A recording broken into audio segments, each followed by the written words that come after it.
Now, before we dive into the course content, I'd like to give you a teaser or a taste of what you'll be able to do by the end of the course.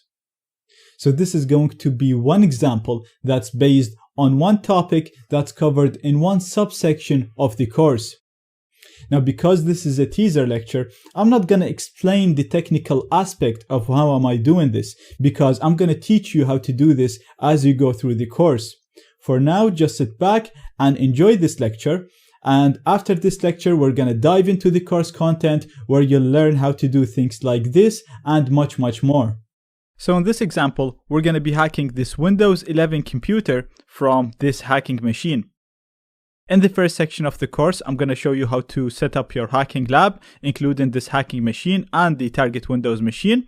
But for now, what I want to do is I want to hack this computer from this hacking machine.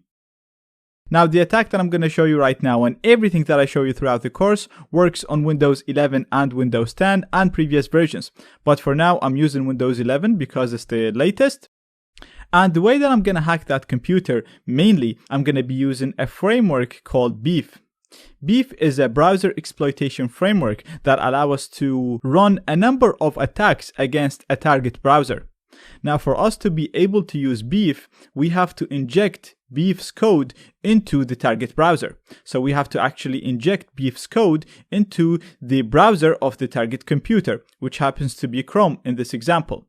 Now we're going to use another program called BetterCap in order to inject Beef's hook code automatically into the target browser.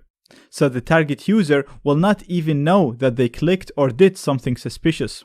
Now, I've already configured BetterCap to do that, so I'm simply just going to run it by giving it my network interface and giving it a script that I'm calling here spoof.cap that will place me in the middle of the connections, allowing BetterCap to inject the hook code of Beef into the browser of the target.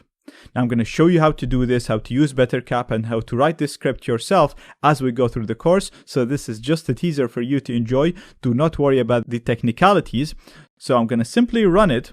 And now BetterCap is going to intercept all the data that will be sent and received from this computer. And the last step, I'm going to run a caplet that is called HSTS hijack caplet.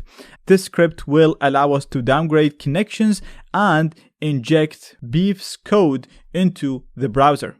Again, I'm going to show you how to write that script and use it later on in the course, so just watch it and enjoy. So I'm simply going to hit enter to run that, and as you can see, we get no errors, meaning that everything is running successfully.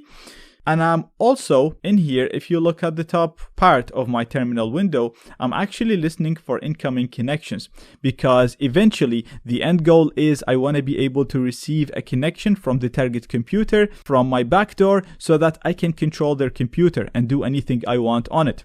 So right now I'm listening for incoming connections. So when my attack is successful, I will get a connection in here. So let's go ahead to the target computer and simply run the browser. So we're assuming that this is the normal target user. They run their browser, and for example, they go to google.ie in order to just browse the internet or search for something that is interesting to them. Now, when this happens, BetterCap is going to automatically inject the hook code for Beef. And if we go to Beef, you can see that now we have a new online browser. So right now, Beef is connected to this browser right here. This browser is hooked to Beef, and therefore we can click on it, get detailed information about it. And if we click on the commands, we'll be able to run a large number of commands that will allow us to do so much on that target. Now, we will go through all of that later on in the course, but the one that I want to show you right now is in the social engineering category. It basically shows a fake notification bar for Chrome browsers. So we're going to display a message saying critical update, click here to install, and then we're going to give a link to my backdoor. So when the user clicks on that message, they will install a backdoor. Now, I've already created that backdoor and hosted it on the web server of Kali. Again, I will show you how to use that web server, and I'll show you how to create backdoors later on in the course. So for now, we're just executing and running information that we already know, just as a teaser. So I'm going to hit execute, and let's go to the target browser. And as you can see, we're getting a notification bar in here telling us that there is a critical update. Click here to install. Now you could say that there's an update for Chrome or whatever. You can make this message more convincing. So if you click on install, you'll see that the file will get downloaded into my downloads just like any other file. And if I go to the downloads, let me show you what this file looks like. You will notice that the file has the right icon for the Chrome installer. So right here, I actually have a clean Chrome installer. As you can see, I'm naming it clean. And this is the one that actually contains a backdoor. So you can see the files look identical. But if I run the updates that we just downloaded, you will notice that you get this warning for running an executable. So we're going to run it for an unknown publisher. And then it's actually going to let you install Chrome, as you can see. So it's Google Update Setup. If you say yes, you'll actually get the normal installer for Chrome. But if we go to the hacker machine in here and look at where I was listening for incoming connections, you will notice that I actually got a connection from the target Windows machine.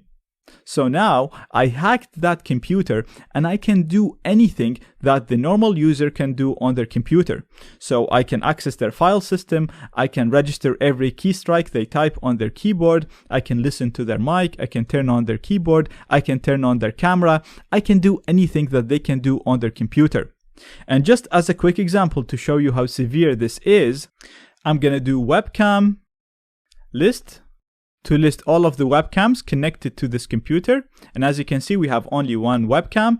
So I'm going to do webcam stream number 1, the first camera. And if I hit enter, we can see a live stream of the target person. Now, this is just one example of what you're going to learn in this course.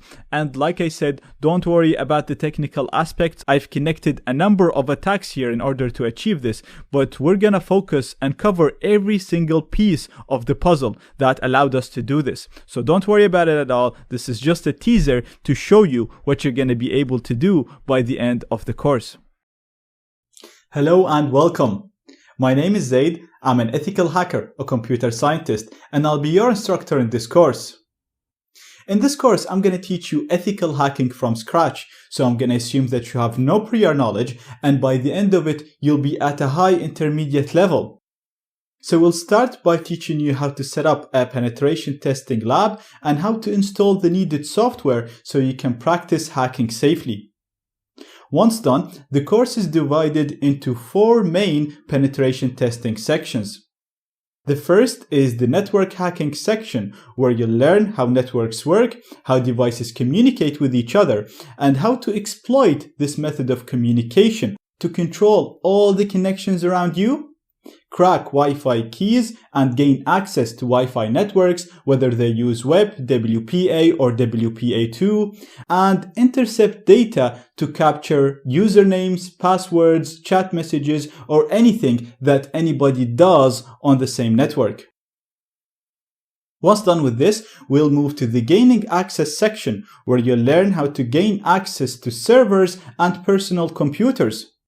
So first, you'll learn how to gather comprehensive information about your target, discover vulnerabilities, and exploit them to gain full control over the target system.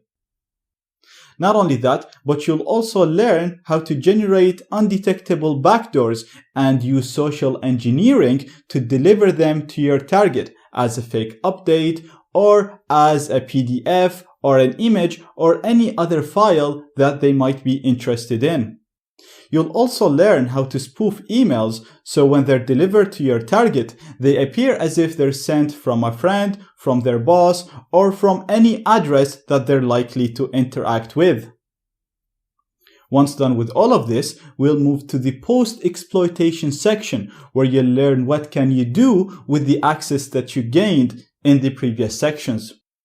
So you'll learn how to interact with the file system, how to execute system commands, record keystrikes, open the webcam, and even use the hacked computer as a pivot to hack into other computers.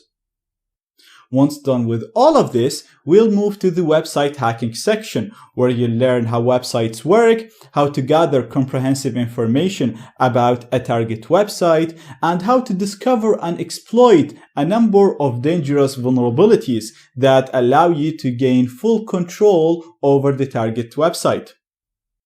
At the end of each section, you'll learn how to secure systems and secure yourself from the discussed attacks. Now, as I promised you, this course is going to be highly practical, but I also promised that I will not neglect the theory. Now, what we mean by hacking is being able to gain access to a system that you're not supposed to have access to. So, for example, logging into an email account that you're not supposed to have access to is considered hacking that account. Gaining access to a remote computer that you're not supposed to have access to is hacking that computer. Reading information that you're not supposed to be able to read, again, is considered hacking. So you can see that there is a large number of ways to hack into a system, and the word hacking can refer to a number of things, but the main concept is the same. Gaining access or being able to do things that you're not supposed to be able to do is considered hacking. Now, there are three main types of hackers. We have the black hat hackers. These are the bad people that hack systems illegally in order to steal money or to achieve their own illegal goals. The second part of hackers are the white hat hackers. So this is us. These people use the same techniques used by the black hat hackers, and they also hack into systems, but they only hack into systems that they have permission to hack in order to test the security of these systems. And finally, we have the gray hat hackers. These are a mixture of the two. So they'll hack into any system, even if they don't have permission to test the security of the system, but they will never steal money or damage that system, and in most cases they'll go ahead and tell the administrator of that system. But what they do is still illegal because they test the security of systems that they do not own or do not have permission to test. Now, one big question that people always ask is, why hacking? Why teach or learn hacking? Well, hacking is an existing industry. There are lots of job opportunities for ethical hackers, for people like us who would go ahead and test the security of systems to make sure that these systems are secure and not vulnerable to black hat hackers.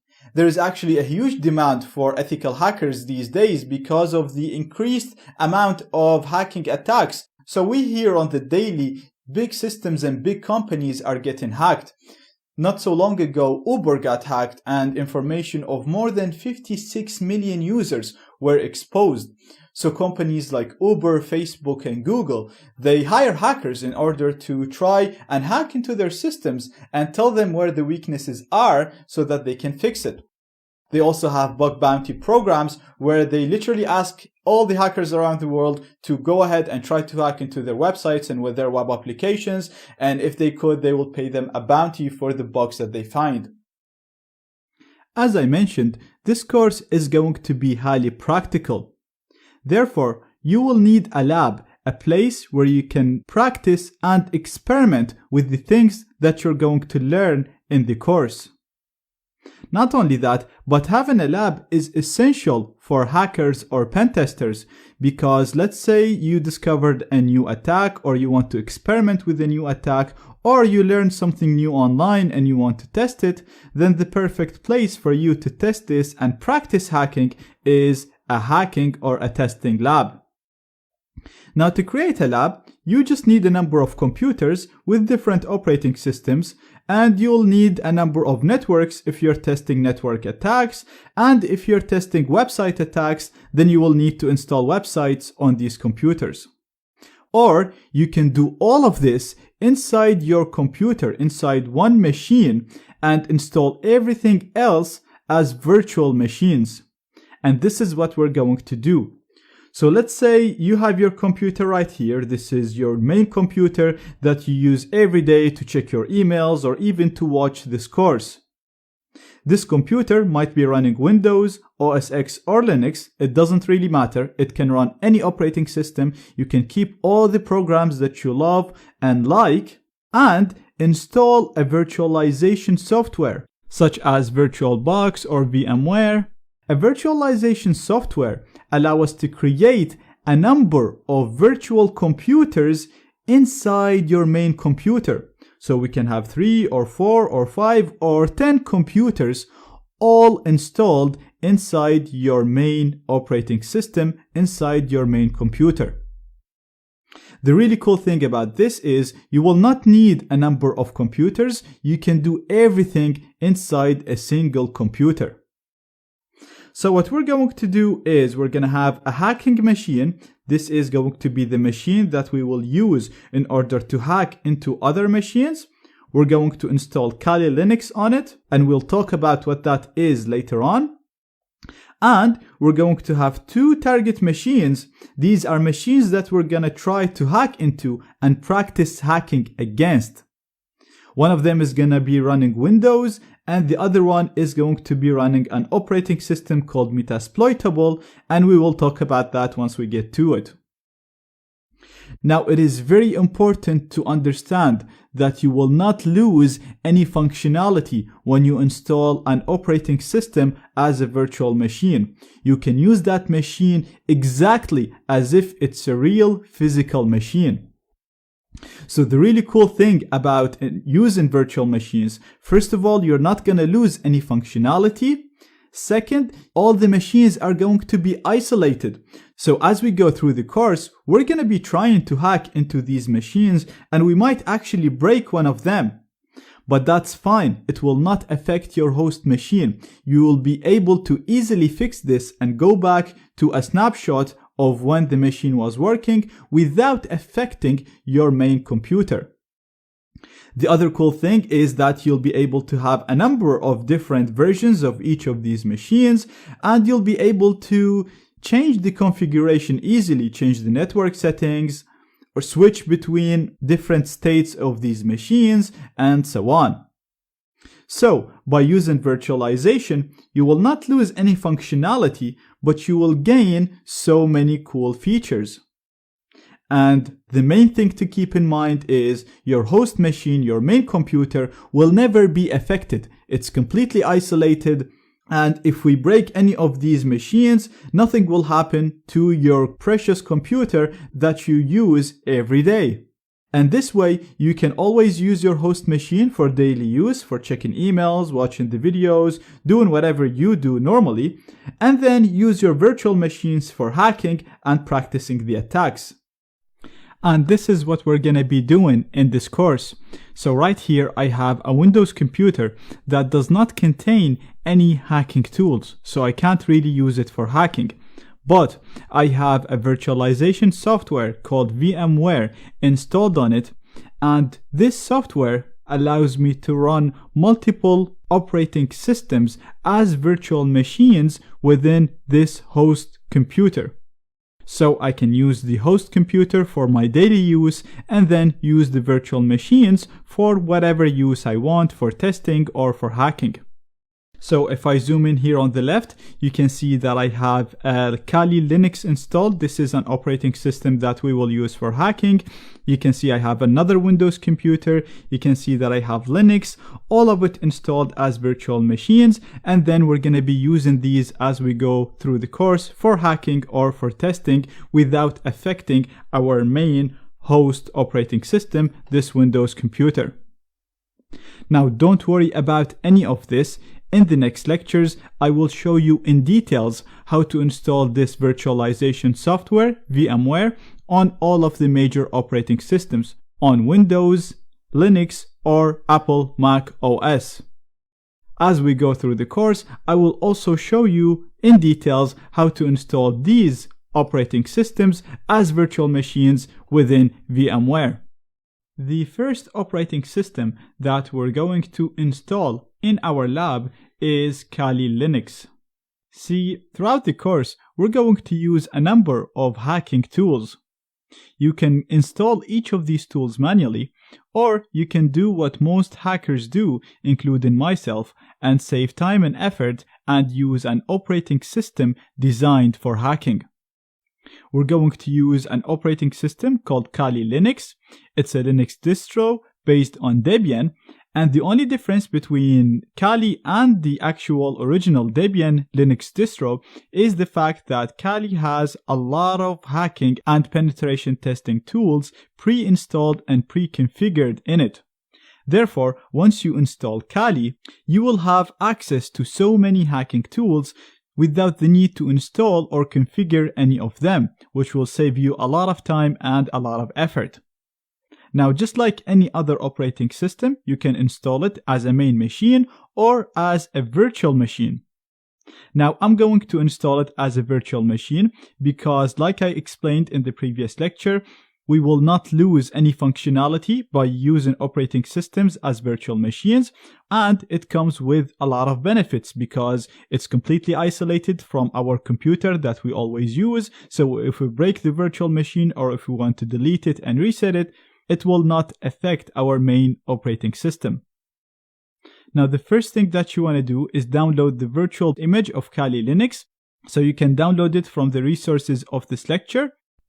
To access the resources of the current lecture, we're going to scroll down to the lecture. We're going to click on the resources icon, and then we're going to click on the resource that we want. Now, before going ahead with this, I want to highlight something that is very important. So please pay attention. This is a custom Kali image that I made for my courses. It is smoother and faster than the original one. It fixes a number of bugs and it contains a number of extra programs that we need for this course and are not included in the original release. You do not have to use this custom image. You can use the original one. You can even use just a normal Linux distribution as long as you know how to manually install all of the missing programs and apply the fixes that I did myself. And you can see a full list of them here on the left. Therefore, if you ask us a question in the Q&A section and you're not using the custom image, the first thing that we will ask you is to use the custom Kali image that we made for you, because we know the original one is broken and we will not know the changes you made in order to fix it. So, if you have a 64-bit computer, download it from one of these links. Or if you have a 32-bit computer, then download the 32-bits version from here. While waiting on the download, check out our VIP community right here and our YouTube channel. We actually post hacking content on it regularly, so you'll probably find this very useful. So make sure you subscribe to stay updated with the latest stuff that we post in here. Once the download is complete, you'll be ready to install Kali as a virtual machine. I will walk you through that in the next lectures, but before moving on, we need to enable virtualization to run virtual machines. You only need to do that if you're running Windows or Linux. You do not need to do this if you're running Apple Mac OS, as Apple computers come with virtualization enabled by default. So skip the rest of this lecture if you're using an Apple computer. If you're using Windows or Linux, then continue with me to see how to enable it. So on Windows, before enabling it, if you want to check if it is already enabled, you're going to have to go to the Start menu. We're going to look for the Task Manager. I have it right here. I'm going to click on More Details. I'm going to go on Performance. And if you look in here, beside virtualization, you can see in my case, it's saying disabled. So we're going to have to enable it. But if it's saying enabled for you, then you can skip the rest of this lecture and move on to the next lecture. If it's saying disabled, then continue with this lecture to learn how to enable virtualization. So to do that, we're gonna have to first restart the computer, and as it's booting, as it's starting, you're gonna have to press a key combination, usually one of the F keys from your keyboard, to enter the BIOS settings, and from there we can enable it. So let me show you how to do it. Keep in mind, you only need to do this if virtualization is disabled. If it's enabled, then you can simply skip this and continue with the rest of the course. Entering the BIOS settings varies depending on the computer that you have and depending on the motherboard. On the right here, I have a table of the most common computers, along with the buttons that you need to press in order to enter the BIOS settings. So as soon as you turn on the computer or restart it, you'll need to press the button relevant to your computer in here in order to enter the BIOS settings. Once you're there, you want to make sure you enable virtualization. So let me show you how to do this on a real computer. This is a Lenovo computer. Therefore, based on the table that I just showed you, I will need to press F2 as soon as I turn on this computer in order to enter into its BIOS settings. So first, I'm gonna hit the power button to turn it on, and as it's being turned on, I'm gonna keep pressing F2 to enter the settings. And perfect, as you can see, I am in the BIOS settings right now. Now keep in mind, depending on your computer, the settings might look different than what I have in here. The main thing you need to keep in mind is to enable virtualization. This option can be found in a different window in any of these windows or tabs, but the main thing you want to keep in mind is to look for an option called virtualization, VTX, AMDV, or any of the options in here and enable it. So as you can see, for me, the first window that I see is just an information window. It doesn't really allow me to modify anything. Now you can use the keyboard to navigate between these windows or these tabs. So I'm gonna press the right arrow to go to the configuration window. And in here, the only thing that I wanna modify is Intel virtualization technology. So I'm gonna use the down arrow to navigate to that. And I'm gonna hit enter to change the setting, press down to set it to enabled, and hit enter again to select it. Now, if you're not sure about how to use this interface, because like I said, you might actually get a different interface, keep an eye on the instructions that you see at the bottom as they tell you exactly how to navigate and modify the settings. Now, I'm done with the configuration window. I'm gonna press the right arrow again to go into the security tab. We're gonna go to the exit. So again, I'm gonna press the right arrow again, and I'm gonna select the first option, exit saving settings. It's going to ask me, do I really want to do this? I'm going to say yes. The computer will restart with virtualization enabled. So in the next lectures, when we get to installing virtual machines, these virtual machines will run with no issues.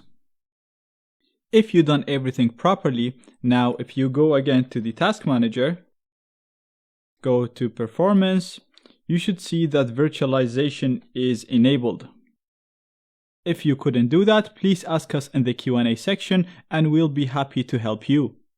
Keep in mind that you only need to do this if you're running Windows or Linux as the host computer on your main computer.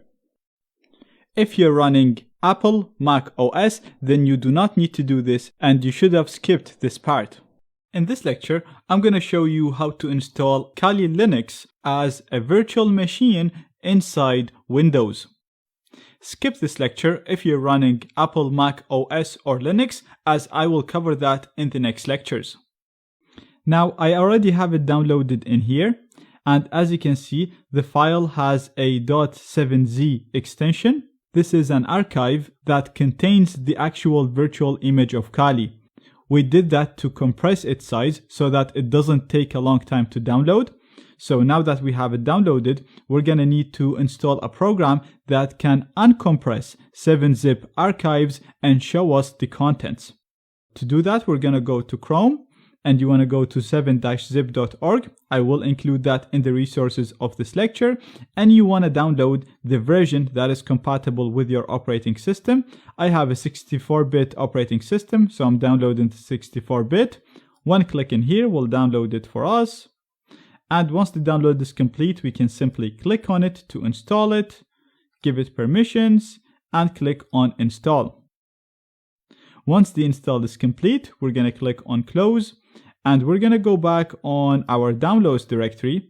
And right now, because we installed 7-zip, this program, we're going to be able to uncompress this archive and see the contents inside it and see the virtual image inside it.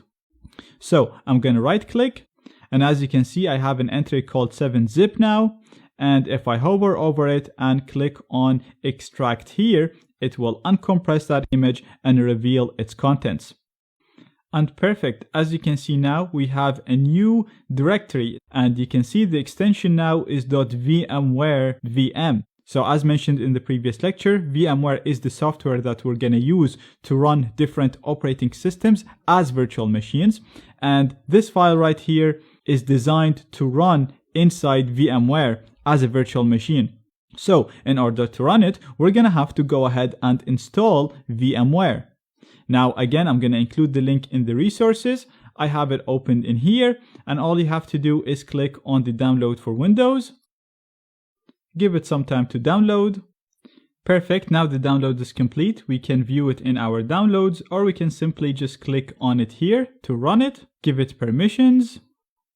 And similar to installing any software on Windows, you really don't need to do much. We're simply just going to click on next, next, next, next, accept the agreement, next, next, next, and let it install. The installation is complete. We're going to click on finish. And now we should be able to run this virtual machine file that we downloaded, the .vmware VM file, using VMware Workstation Player. So we're going to double click it to start it. And I'm going to minimize this. We're going to click on Open Virtual Machine in here, or you can go on the player, File, and Open. We're going to navigate to the location where we downloaded the virtual image of Kali in my downloads. And as you can see, we have it in here. Keep in mind, it's the .vmware VM file. So it ends with .vmware VM. We're going to click on it. We're going to click on Open. And inside it, we have another file, the only one file that we can select. We're going to select it and click on Open. And if you get no errors, as you can see in here in my case, that's it. The machine is now installed and ready to be used. Now, before running it, I'm going to click on Edit Virtual Machine Settings, or right click and Settings, just to give you an idea of what the settings look like so you feel more comfortable with VMware. Because modifying virtual machine settings is always the same regardless of what type of virtual machine it is. So as you can see in this window, first of all, we can modify the amount of memory that the virtual machine has. And this machine is set to 2 GB of memory by default. That is enough, but you can increase it up or down using this slider. You can also modify the amount of processors that the machine has. So as you can see, this one has 2 processors assigned to it. That is plenty. It's enough, as you'll see, but you can give it more if you want to give it more. Another really important option is the network adapter. And as you can see, this is set to NAT. And this setting will basically create a virtual network where my host machine is going to be the router for this network. And then all the virtual machines are going to be clients connected to this network. So they're going to get internet connection from my host machine. And at the same time, all of my virtual machines will be connected to the same virtual network. This is very handy because my virtual machines will be able to communicate with each other, and therefore will be able to use the Kali machine to hack into the others, will be able to test network attacks, and do much more. So this setting will first allow my virtual machines to have internet connection, and it will also allow them to communicate with each other through this virtual NAT network. Now, this virtual network will rely on the connection of your host computer. So it will not need any extra interfaces. It will not need any extra adapters. And as far as the virtual machines are concerned, they are connected to an Ethernet network, but in reality, they are connected through the host machine.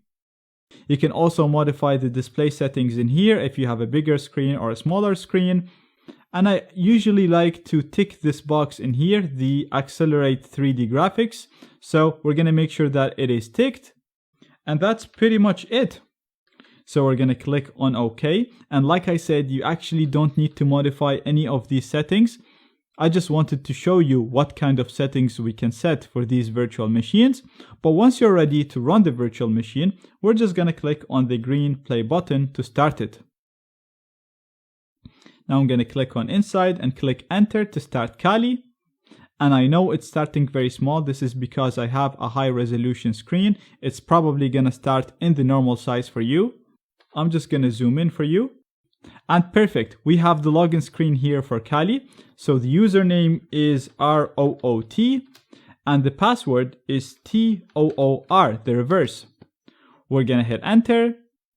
And perfect. As you can see now, we are running this Linux operating system as a virtual machine inside my Windows operating system in here. And we're going to use this Linux operating system for hacking as we go through the course. Now, before we wrap it up, I want to go into full screen. So we're going to click on the player and we're going to click on full screen. And as you can see, this will automatically go in full screen. So again, I'm still using Kali within my host operating system, which is Windows. And in most cases, Kali will look normal. But as you can see, in my case, the icons are very small and the text here on the top is very small. And that's because I have a 4K display. So we're going to need to manually modify the display settings. And to do that, we're going to right click, go to settings, click on display in here from the left, and we're gonna set the scale to 200. I'm gonna click on apply. We're gonna keep the changes and perfect. Now Kali looks normal for me.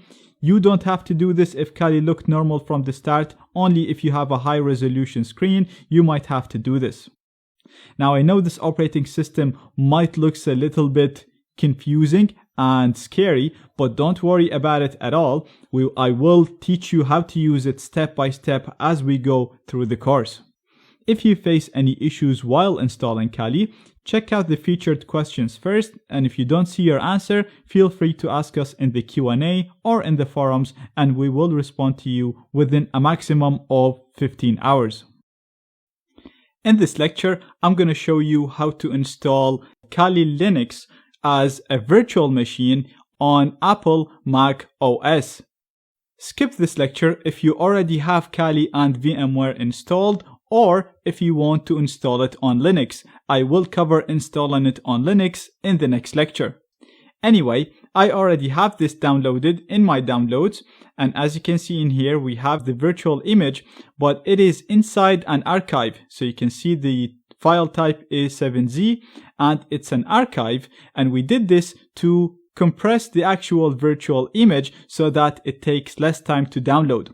So in order to use this virtual image, we have to uncompress this archive. And to do that on Apple Mac OS, it's very easy. All we have to do is simply double click this file. Give it its time. This might take some time. Once done, you're gonna get a directory, as you can see in here, .vmware VM. Using the right software, we can use it to run Kali Linux inside our current operating system. To do this, we're gonna need to use a virtualization software. As mentioned, virtualization software allow us to run a number of operating systems as virtual machines within our current operating system. And the virtualization software that we're going to use to run this virtual image is called VMware. So I have its download page open here already. I'm going to include it in the resources of this lecture. And don't worry about the buy now button. It's actually free for educational and non-commercial use. So we're simply going to click on download now. We're going to scroll down and we're going to download the Fusion player. This is the free one. So we're going to click on register for a personal license. I'm going to click on create a new account. I'm going to put my first name and last name, put my email, And we're going to say no, we're not a partner, and we're going to continue. It's going to ask us for more information. So you want to verify your email, put a password, fill company details if you have any. If you don't, you can fill blank stuff. We're going to agree to the terms. We're going to fill the CAPTCHA and register. Perfect. Now it's telling me that a verification email has been sent to my email. So I'm already logged in here to my email. We're just going to refresh it. We have a message there from them. And we can click on this link to activate my account. I'm going to input my password that I just said. We're going to continue to the Customer Connect. And perfect. We have my license in here that I can use to use the program for free. And we can also download the program from here. So I'm going to click on download and give it its time to download. And perfect. Now the download is complete. So we can go back to our downloads directory and we can see VMware Fusion downloaded in here. So to install it, we're simply going to double click it, just like installing any other application. We're going to double click the installer. We're going to say yes, we want to open it, put the password. We're going to allow it to access my system events. And perfect, now it is installed and we're getting a wizard that will help us install a virtual machine for the first time. So I'm going to click on cancel to get rid of this and close this installer. We're done with everything. And if you notice here on the top right, you'll see that we have a little icon to indicate that VMware is working on this machine. So what I'm actually going to do is, if I go in here, we'll see it running. I'm going to right click and quit, because I want to show you how to actually use it from zero, from scratch. So let's assume this is a new machine and you want to use it. We're going to go to Launchpad. We have VMware in here. We're going to click on it, start it. Now you'll notice we got the same window, but when that happens, you'll see that this virtual machine file now has the icon of VMware Fusion. So now we can simply double click this file, the .vmware VM file, and you'll see that it'll automatically run inside VMware. Now we're going to say OK for this warning message. We're going to say that we copied it. And perfect, now we are ready to use this virtual machine. And as you can see, it's actually automatically starting Kali Linux for me. Now it's asking us to log in. The default username is root, R-O-O-T, and the default password is toor, T-O-O-R. I'm gonna hit enter. And perfect, right now I am running Kali Linux as a virtual machine inside my main operating system, which is this Mac OS computer. Now to view this in full screen, you're simply going to have to click on the green button for the full screen, and it'll automatically resize, as you can see, and you'll be able to use this virtual machine, like I said, inside your main operating system. I know this might look a little bit scary, but don't worry about it. I'm going to walk you through it step by step throughout the course, and you will learn how to use it, and you'll see how easy it is to use it for hacking. For now, if you wanted to exit the full screen, you can simply just go to the top and keep the mouse there, and then click on the green button again to exit the full screen. And to turn off Kali, you can simply click here, go to power off and power off. Click on power off one more time and the machine will shut down. Now in here on the top right, you can see we have the VMware icon like I said, and if you click on it, the first time you click on it, you'll actually be asked to give it permissions. We're going to say that's okay. And let's click on it again. And as you can see, you're going to have a list of all of the virtual machines that you installed in here. But right now we only have one, which is the Kali machine.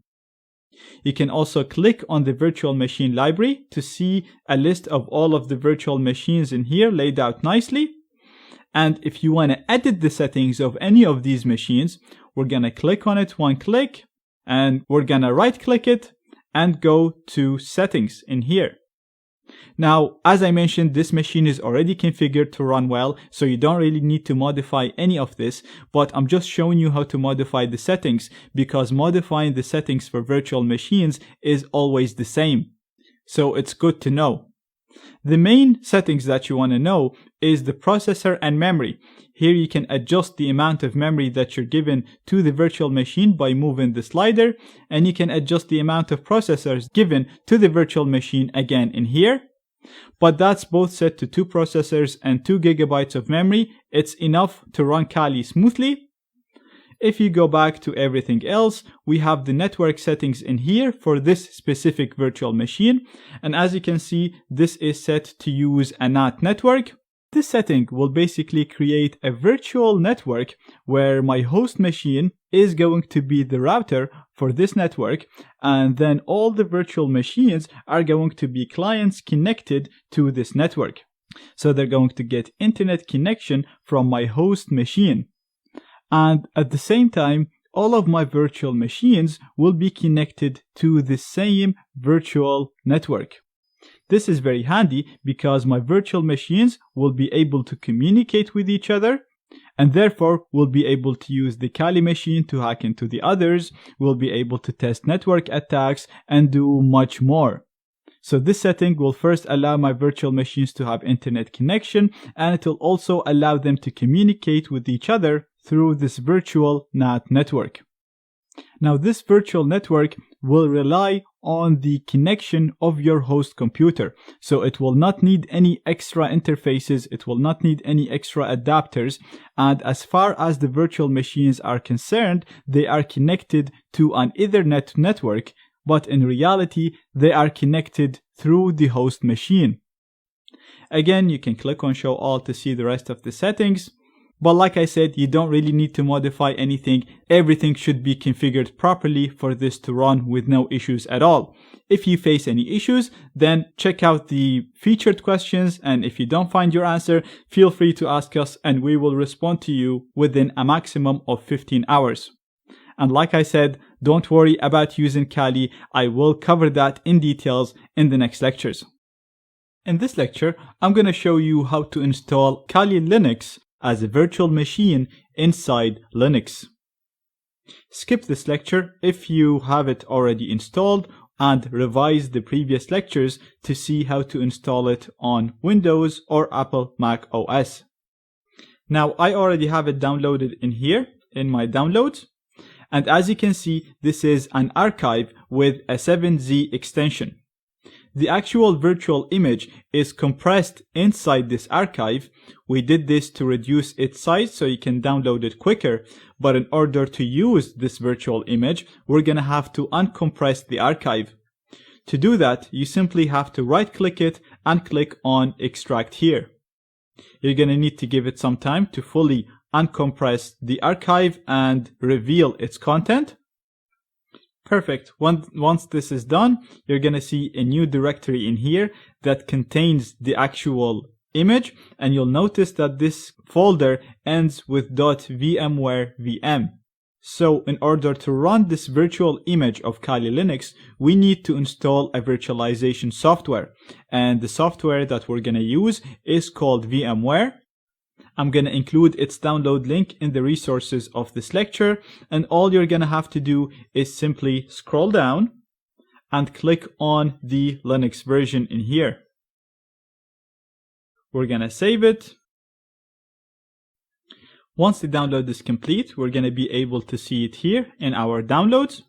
This is the installer for VMware, the software that we're going to use to run virtual machines inside our current operating system. And to install it, we're first going to need to open our terminal and navigate to the location where we have this installer downloaded, which is in my downloads. So I'm going to use the cd command to change my working directory to downloads. And if I do ls to list all of the files, you'll see we have the file in here. And before running this file, we need to change its permissions to an executable. So to do that, we're going to do chmod +x followed by the file name. I'm going to hit enter. And now if I do ls, you'll notice that the file name is listed in green, meaning that this is an executable. Now, before running this executable, we're going to have to install the Build Essentials package because it is required by this installer to install VMware for us. Now, I'm doing all of these steps on Ubuntu, but installing VMware should be pretty much the same on most Linux and especially Debian-based distributions. So, in order to install the Build Essentials, I'm first going to have to update the list of sources that I can download packages from. And to do that, we're going to do sudo apt-get update. I'm going to input my password.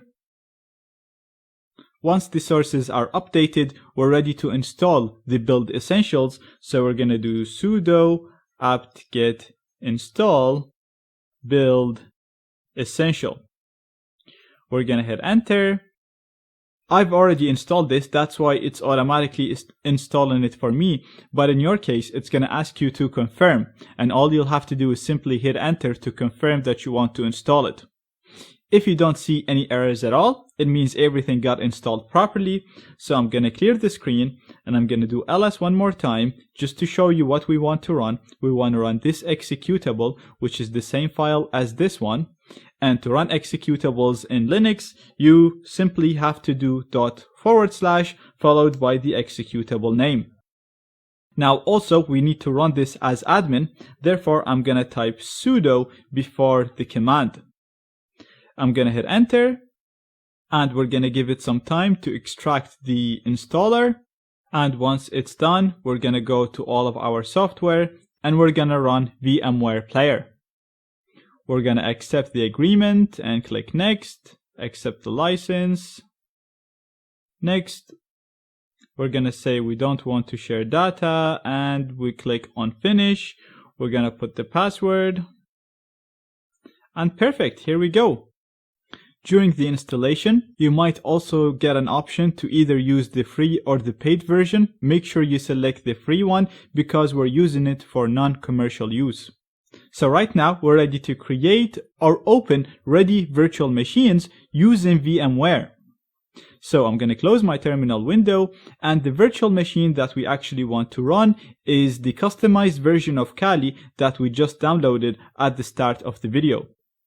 So to do that, we're simply going to click on Open a Virtual Machine or go to File and Open Virtual Machine. We're going to navigate to the location where we downloaded this virtual machine. And as you can see, it's in the downloads. So we're going to go to Downloads. We're going to double click it in here and select the only file that we can select, which is the .vmx file. We're going to double click it. And here we go, we have it imported in here in VMware, and we can easily start it now by clicking on Power On in here. Now, before doing that, I just want to show you how to modify the virtual machine settings. You do not need to do this. I'm simply showing you how to do that so you get an idea on how to modify the settings, because modifying virtual machine settings is always the same regardless of what type of virtual machine it is. So we're going to click on Edit Virtual Machine Settings in here to modify the settings. And as you can see, the first thing that you can modify is the amount of memory that the virtual machine has. And you can increase it or decrease it by moving the slider. It's set to 2 GB by default, and that is good. So I'm going to keep it at that. Next, you can modify the number of processors that the machine has. Again, it's set to 2 by default. I'm going to keep it at that because that's pretty good.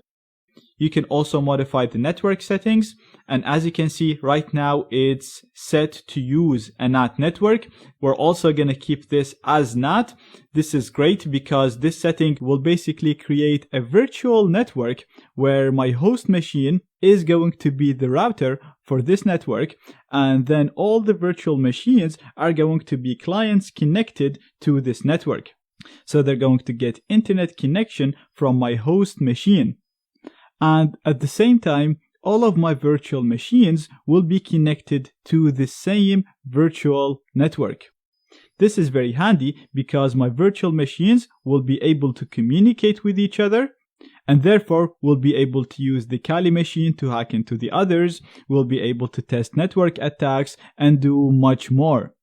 So this setting will first allow my virtual machines to have internet connection, and it will also allow them to communicate with each other through this virtual NAT network. Now this virtual network will rely on the connection of your host computer. So it will not need any extra interfaces, it will not need any extra adapters, and as far as the virtual machines are concerned, they are connected to an Ethernet network, but in reality, they are connected through the host machine. Finally, you can also modify the display settings in here, and I usually like to tick this option to accelerate 3D graphics. If you get issues with it, you can untick it, but usually it gives you nicer and smoother animations with virtual machines. So we're gonna save the settings, and we can go ahead and start this virtual machine by selecting it and clicking on power on in here. We're gonna say I copied it, and we're just going to give it some time to load. Now this custom image of Kali already comes with VMware Tools, which is a set of plugins that improve the experience of using virtual machines. If you get a pop-up like this, you can click on download and install to install the latest one, or you can simply click on remind me later to install it later. And as you can see, if everything goes as expected, you should get the default login screen for Kali. So I'm going to click in here and I'm going to put the username as root, R-O-O-T, hit enter, and the password is the reverse of that, so it's T-O-O-R. We're going to hit enter and give it some time. And great, as you can see, now we have another operating system, Kali Linux, installed as a virtual machine inside our own main host operating system. Now we can put this in full screen by going to virtual machine in here and clicking on enter full screen. The screen should automatically resize, as you can see in here, and in most cases the icons should look normal, but in my case they look small because I have a 4K display. So we're gonna need to manually modify the display settings, and to do that we're gonna right click, go to settings, click on display in here from the left, and we're gonna set the scale to 200. I'm gonna click on apply. We're gonna keep the changes, and perfect. Now Kali looks normal for me. You don't have to do this if Kali looked normal from the start. Only if you have a high resolution screen, you might have to do this. Now I know this operating system might look a little bit confusing and scary, but don't worry about it at all. I will teach you how to use it step by step as we go through the course. If you face any issues while installing Kali, check out the featured questions first, and if you don't see your answer, feel free to ask us in the Q&A or in the forums, and we will respond to you within a maximum of 15 hours. Okay, now that we have Kali Linux installed, I want to give you a basic overview of this operating system in this lecture so that you're comfortable with it, and we're going to be using it throughout the whole course, so everything is going to become easier for you as we go through the course. Now the first thing that I want to talk about is the status bar in here.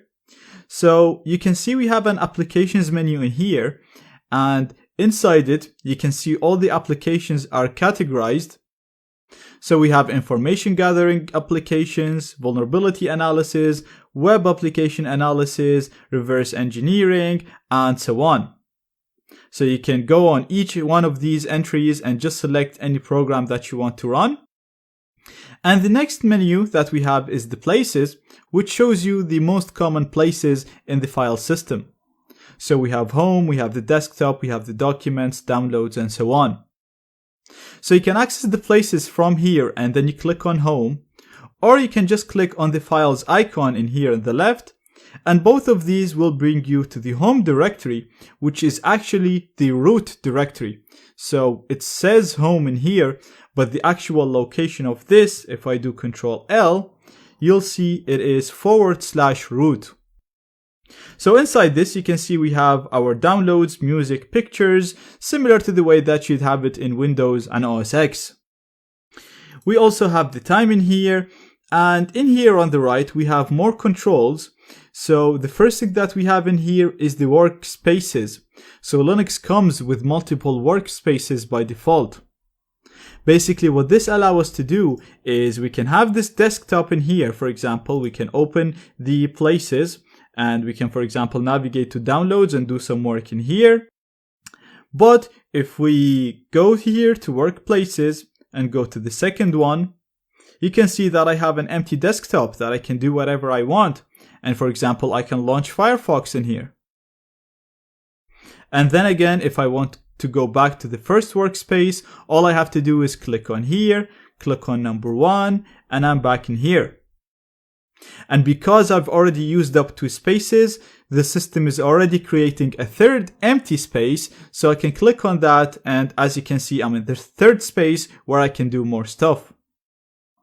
Now you can also navigate between the spaces by pressing Ctrl-Alt up or down to go up and down in the spaces.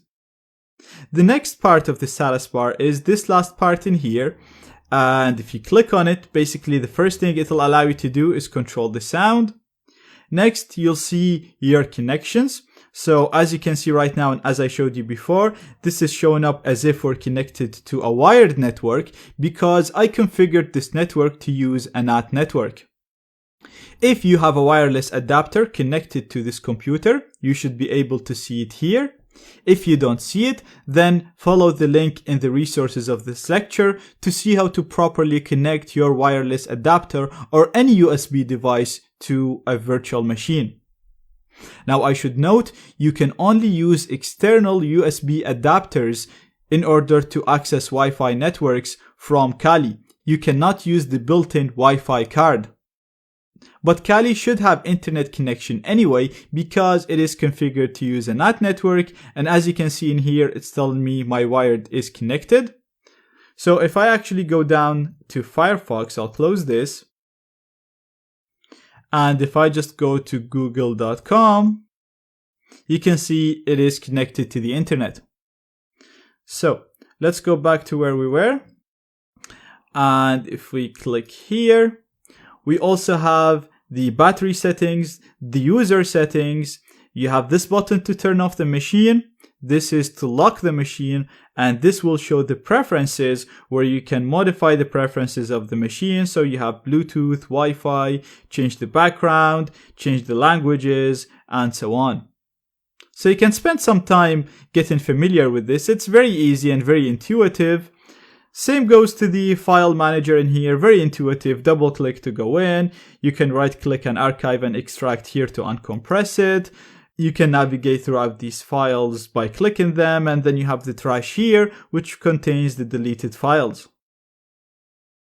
Now we also have the dock in here, which contains the favorite applications, and you can also access all the other applications by clicking on this icon right here, the show applications, and this will show you a menu with the most frequent applications, and then if you click on all, it will show you all the available applications. Okay, now that we had a quick overview of Kali Linux, I want to spend some time talking about the Linux terminal. So you can access the terminal through this application right here. So if we click on that, it will open the terminal window for us. And as you can see, all it is a black screen where you can type commands. Now, the Linux terminal is actually very, very powerful because it can be used to do anything that you can think of, really. A lot of the applications in Linux that have a graphical interface were command prompt programs first, and then people made a graphical interface for it. So a lot of the time, maybe the graphical interface will be buggy or crash, and the terminal program will still work. Also, a lot of the penetration testing tools do not even have a graphical interface. A lot of them can only be used throughout the terminal. Not only that, but in many scenarios, you might only have an SSH or a command prompt access to a machine. So you need to know how to use this command prompt in order to achieve your goals. So throughout the course, we're going to be using the terminal a lot, and that's why I want to spend some time just showing you the basics of it and making sure that you're going to be comfortable using it. Now, the basic idea is you type a command and the result will be displayed for you on screen. So let's have a look on a very simple command, which is pwd. Now this command prints the current working directory, hence the name pwd. So if I hit enter, you can see it's printing /root, which means right now I am in the root directory. So basically I am in here. This is the root, it's home. So if I do ls, which is a command to list all the directories and files in the current working directory, we should get all of these directories that we see in here. So if I hit enter, as you can see, I can see all these directories in the current working directory. Now, another very useful command is the cd command. This command allows us to navigate into another directory. So for example, let's say I want to navigate into the downloads. All we have to do is type cd followed by the name of the directory that I want to navigate to. So I'm going to type downloads. Now if I hit enter, I should be inside the downloads now. So if I do pwd to see my current working directory, you'll see that it's saying I'm in root /downloads. So if I do ls here, it should show me all the directories and files inside downloads. So if I do enter, as you can see, I have a directory and a file in here. And these are the exact same files that you'll see if you double click the downloads here. Now, if you want to go back one directory, so similar to pressing the back button in here, all you have to do is do cd, again the command to change the working directory, followed by ... And now if I do pwd, you'll see I'm back in root. And if I do ls, you'll see all the directories and files in root. So that's all good. And there's actually a huge number of commands that you can use. So I'm going to include a link in the resources of this lecture of all the Linux commands that you can use. You don't need to know them by heart. We're actually going to be using a lot of them throughout the course. So you're going to naturally learn them as you go through the course. Now, if you are using a command and you're not sure about how this command works, you can just use the man command to display the manual of this command. For example, we've used the ls command here to list the files and directories in the current working directory. But if I do man followed by ls, this basically means I'm requesting the manual of ls. So I'm asking, how can I use the ls command? So if I hit enter, you'll see I'll get a screen similar to a text file. And basically it's giving me a lot of information on how to use the ls command.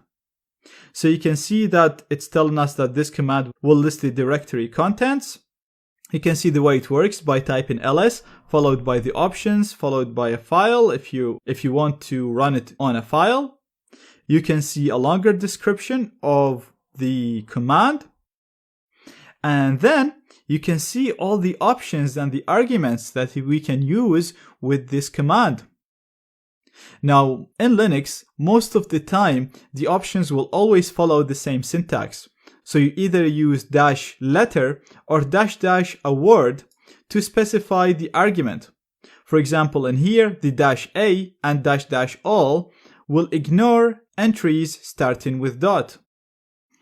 So if you keep going down in here, you'll see all the options and arguments you can use with the ls command. And we have another example here. We have the -l, which means it's going to use a long listing format, which will display more information about the files in the current working directory. So let's have a look on that. I'm going to press Q to exit this, and then we're going to do ls as usual. And since we read the manual, we know we can do -l to see more information about the files. And if I hit enter now, you can see I'm still getting the same directories, but it's also showing me the permissions, the users, the date created, and so on. So you can use the man command on any command you want, not only on the ls. So you can use it on the pwd, you can use it on the cd, or any other command, and it will show you full description or the manual page of how to use this command. Now, I'm going to clear the screen by typing clear. And the next thing that I want to show you is the -- help. So this is something that you can use again in almost all commands and all programs in Linux. So you can just type the program name or the command name followed by -- help. As you might think, this will show you a help message telling you what this command is or what this program is, the arguments that it takes, how to use these arguments, and examples at the bottom. Now, another useful thing with the terminal, so I'm going to clear this again, is the arrows. So you can press up to go up to see all the commands that we executed before, and again you can go down to navigate between the commands that you executed previously. You can also use the tab for autocomplete. So again, let's do ls, and you can see all the files, and let's say we want to go into documents. So we can do cd followed by documents. You can type documents, or if you're lazy like me, you can just do doc and press tab, and as you can see, it's automatically completing the rest of the word for me. So this is something that comes very, very handy when you're using the terminal for a long time. Now, what I also want to show you is how to install programs in Kali from the terminal. So first I'm going to clear this.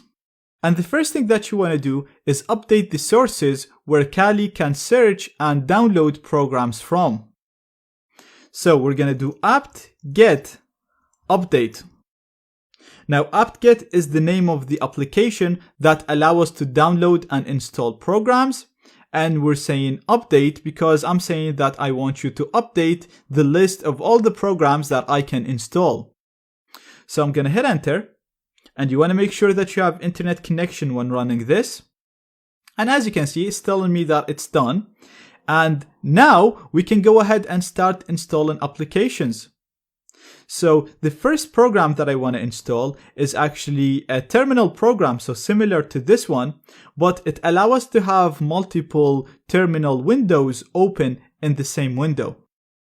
So in order to install a program through the command line, we're going to do apt-get, which is again the name of the program that allows us to install programs on the system.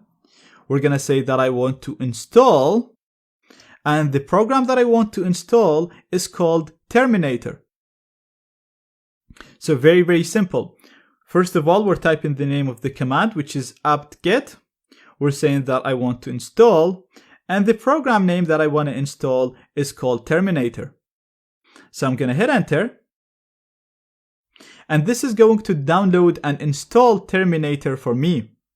So you can use the same command to install any program that you want.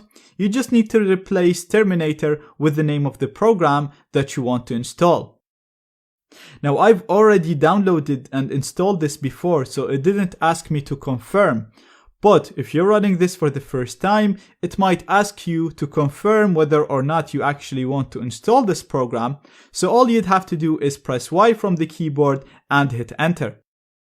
Now, as you can see, it's done. So if I go to my all applications in here and just type Terminator, you can see that I have it here. So I'm actually going to drag it and put it in my dock so I can access it easily in the future. So now I can just click it in here and that will open Terminator for me. Now this is another application that allows me to run commands, so it's exactly the same as this. So again, I can do ls and pwd.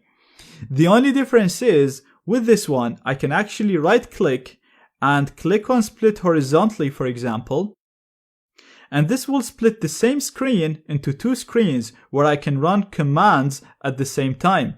So I can have some commands in here and I can run commands in here.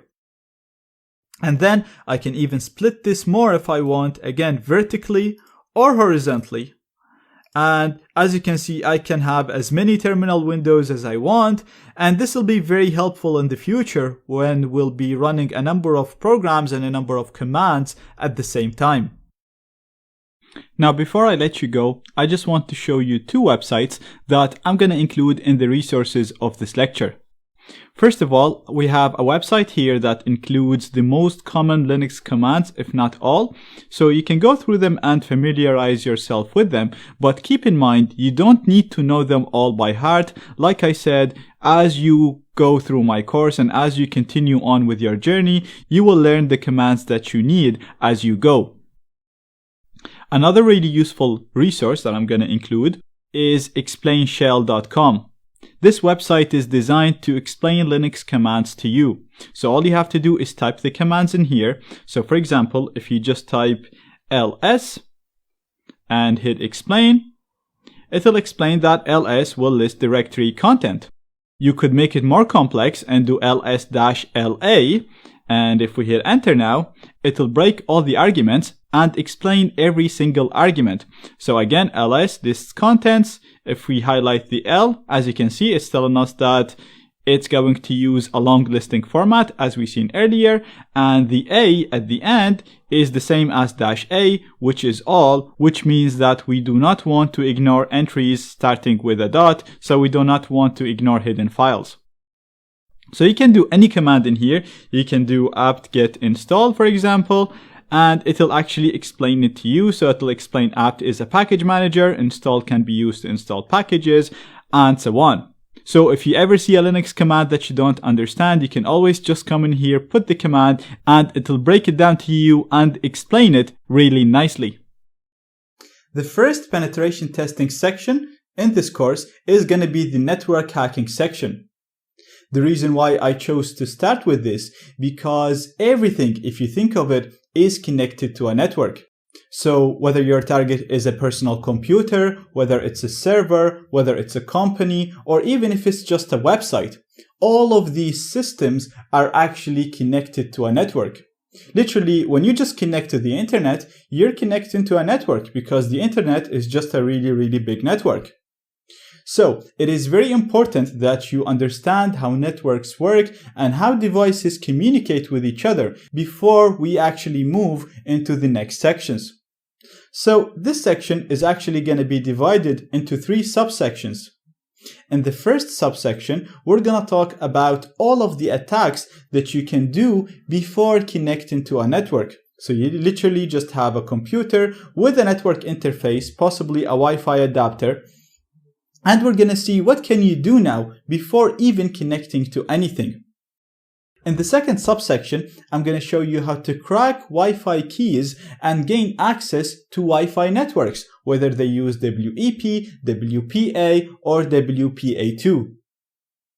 Once you have the access, you can move to the third section, which will apply for both Wi-Fi and wired networks. All of the attacks that you will learn in the third subsection apply whenever you are able to connect to the network, once you're able to gain access to the network. And here is where the real fun starts, because you're going to learn a number of powerful attacks that will allow you to intercept the connections in the network and capture everything sent in it, including usernames, passwords, URLs, chat messages, and so on. Not only that, but you'll also be able to modify data as it's being sent in the air. So you'll be able to control requests, serve people fake updates, inject evil code into the pages that they load, and so many other cool things. So everything in the third section will apply for both Wi-Fi and wired networks. Now, before we start talking about network hacking, you need to have a basic understanding on how networks work. Now, we all know that a network usually contains a number of clients connected to each other, and clients usually connect to a network in order to share data or share a resource. A really good example of a resource that we all have connected to networks in order to access is the internet. So we connect to Wi-Fi networks and even wired networks all the time just to access the internet. Now, all networks, whether it's Wi-Fi or wired, work on the same principle. They have a device that is considered a server. Now, in many cases, for example, in your home network, this server is your router. This is also referred to as an access point. Now, this router or server or access point is the only device that has access to the resource. So none of these clients have direct access to the resource even after connecting to the network. The only way they can access the resource is through the access point. So let's say, for example, you're client number 1 and you connected to your home network over Wi-Fi or over Ethernet over a cable, and then you opened your browser and you typed google.com. What happens is your computer will send a request to the access point asking for google.com. The access point has access to the resource, which is the internet in this example, so it's going to go and look for google.com. It will receive google.com and it'll forward that response to your computer, and as a result, you will see the website loading on your browser. So if you actually go to your router at home and look at it, you'll see at the back it's connected through a cable to the wall, and this is how it's getting its internet access. Therefore, it is the only device in your network that has direct access to the resource, and none of the computers connected to the network can access the resource or can access the internet without the router, without the access point. So the only way for all of the connected clients to access the resource is to go through the router. Now the data is transferred between the clients and the access point as packets. So you can think of all of these arrows as a series of packets being transmitted between the client and the router as requests and responses. Now in Wi-Fi networks, these packets are transmitted in the air. Therefore, if you have a wireless card and you're within range, you'll be able to capture all of these requests and responses. So basically, you'll be able to see anything that any computer connected to the same network as you does on the internet. Because they will have to send all of this data to the access point, and because they're sending this data in the air because you're in a Wi-Fi network, you'll basically be able to capture these requests and responses, and you'll be able to see the URLs they visit, the usernames, the passwords they enter, the chat messages. Anything they do on the internet will be sent as packets, and therefore you'll be able to capture it and analyze it. We'll talk more about that and more about how networks work as we go through the course, but this is enough to get you going through the next few lectures so that you can sniff data, analyze it, and start launching some cool pre-connection attacks. In this lecture, I'm going to show you how to connect a USB device to a virtual machine. As an example, I'll be connecting a wireless adapter to the virtual Kali machine, but this method can be used to connect any type of USB adapter. As mentioned in the course requirements, you need a wireless adapter for the cracking sections of the course. These two sections account for less than 8% of the course.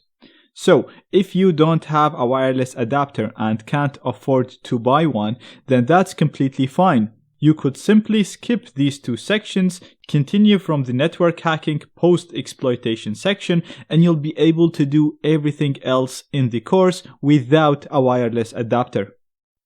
Now, what we mean by a wireless adapter is simply a USB device that you connect to your computer, and it allows your computer to communicate with Wi-Fi networks. Now, most modern computers come with built-in wireless cards. The only problem is these built-in wireless cards are not good for hacking. The Wi-Fi or wireless adapter that we need needs to support monitor mode, packet injection, and AP mode. I will include a video in the resources to help you pick a good wireless adapter. And don't worry about what we mean by these modes. We will talk about this as we go through the course. But basically, you need to get a wireless adapter that supports all of these 3 modes, and it should be supported by Kali Linux. The main thing you want to keep in mind is the brand does not matter. What you need to look for is any adapter that uses any of these 2 chipsets. The chipset is the brains of the wireless adapter. It's what does most of the work. And therefore, if you get any adapter, regardless of what brand it is, if it uses any of these 2 chipsets, it should support all of these modes, and it should work with everything that I'm going to do and you'll learn in this course. So anyway, check out the video in the resources for more information on how to pick a good wireless adapter. I'm also going to include a link in the resources for our own shop where we sell supported wireless adapters, but you do not have to buy it from us. You can buy it from anywhere as long as you get an adapter that uses one of the recommended chipsets. The wireless adapter that I'm going to be connecting to this computer is actually going to be this one that uses the Realtek 8812AU chipset. You can follow the same instructions for whatever wireless adapter as long as it's supported by Kali. So what we need to do is simply run VMware. We're going to click on the Kali machine. We're going to right click it and go to its settings. We're going to click on add in here to add a USB controller. We're going to select that we want to add a USB controller in here. We're going to click on finish. And in the settings for the USB compatibility, I'm going to set this to 3.1. I'm going to click on show all USB input devices, and we're going to click on OK, and we're done. Now, before starting Kali, make sure that you disconnect the wireless adapter. So if you already have it connected to your computer, physically disconnect it from the USB port from the computer. Make sure you do that before starting Kali. So I'm going to go ahead and start it. I'm going to log in. Once logged in, let's go and open up our terminal. And I'm going to run ifconfig. This command is used to list all of the network interfaces connected to this computer.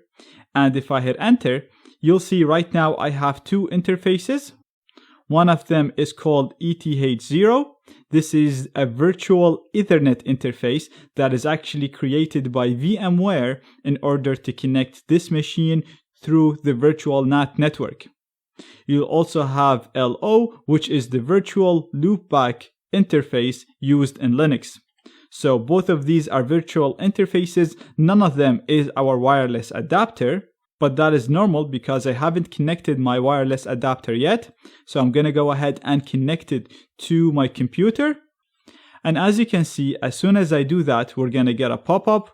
The pop-up is asking us, what do we want to do with this? Do we want to connect it to the host? So the host is the main computer, the Windows computer, or do we want to connect it to the virtual machine?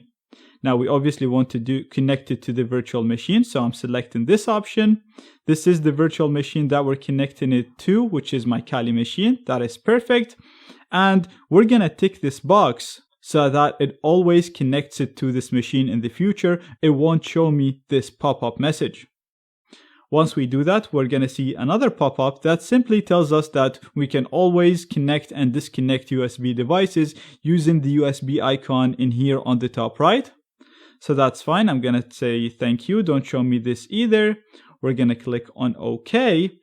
And now, if we run the exact same command, ifconfig again, you'll notice that I have another interface. So we still have ETH0, which is, like I said, the virtual interface that is used to connect to the virtual NAT network. We also still have LO, the loopback interface. And we have a new interface right now called LAN 0, which is my wireless adapter that I just connected to Kali. So now we can go ahead and use this adapter to discover wireless networks around us and hack them. And we will talk about that in details in the next lectures. And as mentioned, you only need this for 10% of the course, only for the cracking section. Also, now if we look here on the top right, you'll notice that we have an option for Wi-Fi, and if we click on it, we can select a network and connect to a Wi-Fi network. Now, I don't want to do that, and you should not do that because we don't need to do this. We don't need the wireless adapter to connect to Wi-Fi networks. We already have internet access in here through the virtual NAT network through ETH0. We're only using the wireless adapter to actually discover wireless networks and hack them, not to connect to them. When it comes to networking, you probably heard of the term MAC address a lot. So in this lecture, I'm going to cover what do we mean by MAC address, what it's used for, and how to change it.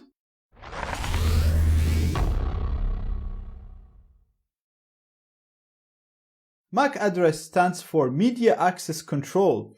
It's a permanent physical and unique address assigned to network interfaces by the device manufacturer. So whether you have a wireless card or a wired or Ethernet card, each one of these network cards come with a specific address that is unique to this card. So there is no two devices in the world that would have the same MAC address, and this address will always be the same to this specific device. Even if you unplug it from your computer, connect it to another computer, then this network device will always have the same address. So you might already know that the IP address is used in the internet to identify computers and communicate between devices on the internet. The MAC address is used within the network to identify devices and transfer data between devices. So each piece of data or packet that is sent within the network contains a source MAC and a destination MAC. Therefore, this packet would flow from the source MAC to the destination MAC. So, because this is a physical unique address to each interface, to each network device, and because it is used to identify devices, then changing it will make you anonymous on the network.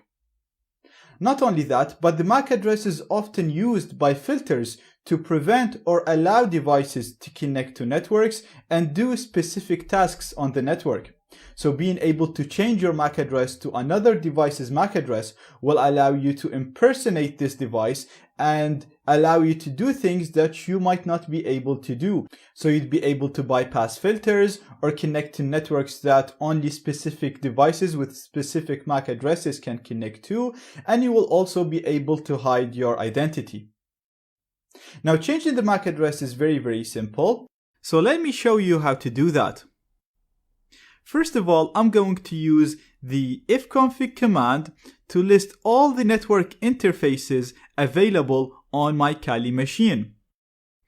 What I mean by network interface is any device that allows us to connect to a network. So an example is a Wi-Fi card or an Ethernet card and so on. So you can see, first of all, we have ETH0, and this is a virtual interface created by VirtualBox when we set Kali to use a NAT network. So you can see the interface name is ETH0. You can see it has an IP address because, like I said, it's connected to a network. So if we go here, we can see it's saying wired connected. So this is the interface that represents the wired network that Kali is connected to, which is actually a virtual NAT network. You can also see the net mask, the broadcast, and a really important piece of information, which is the other. This is the MAC address of this virtual interface. Now you can see similar information for my other two interfaces, the LO and the LAN 0.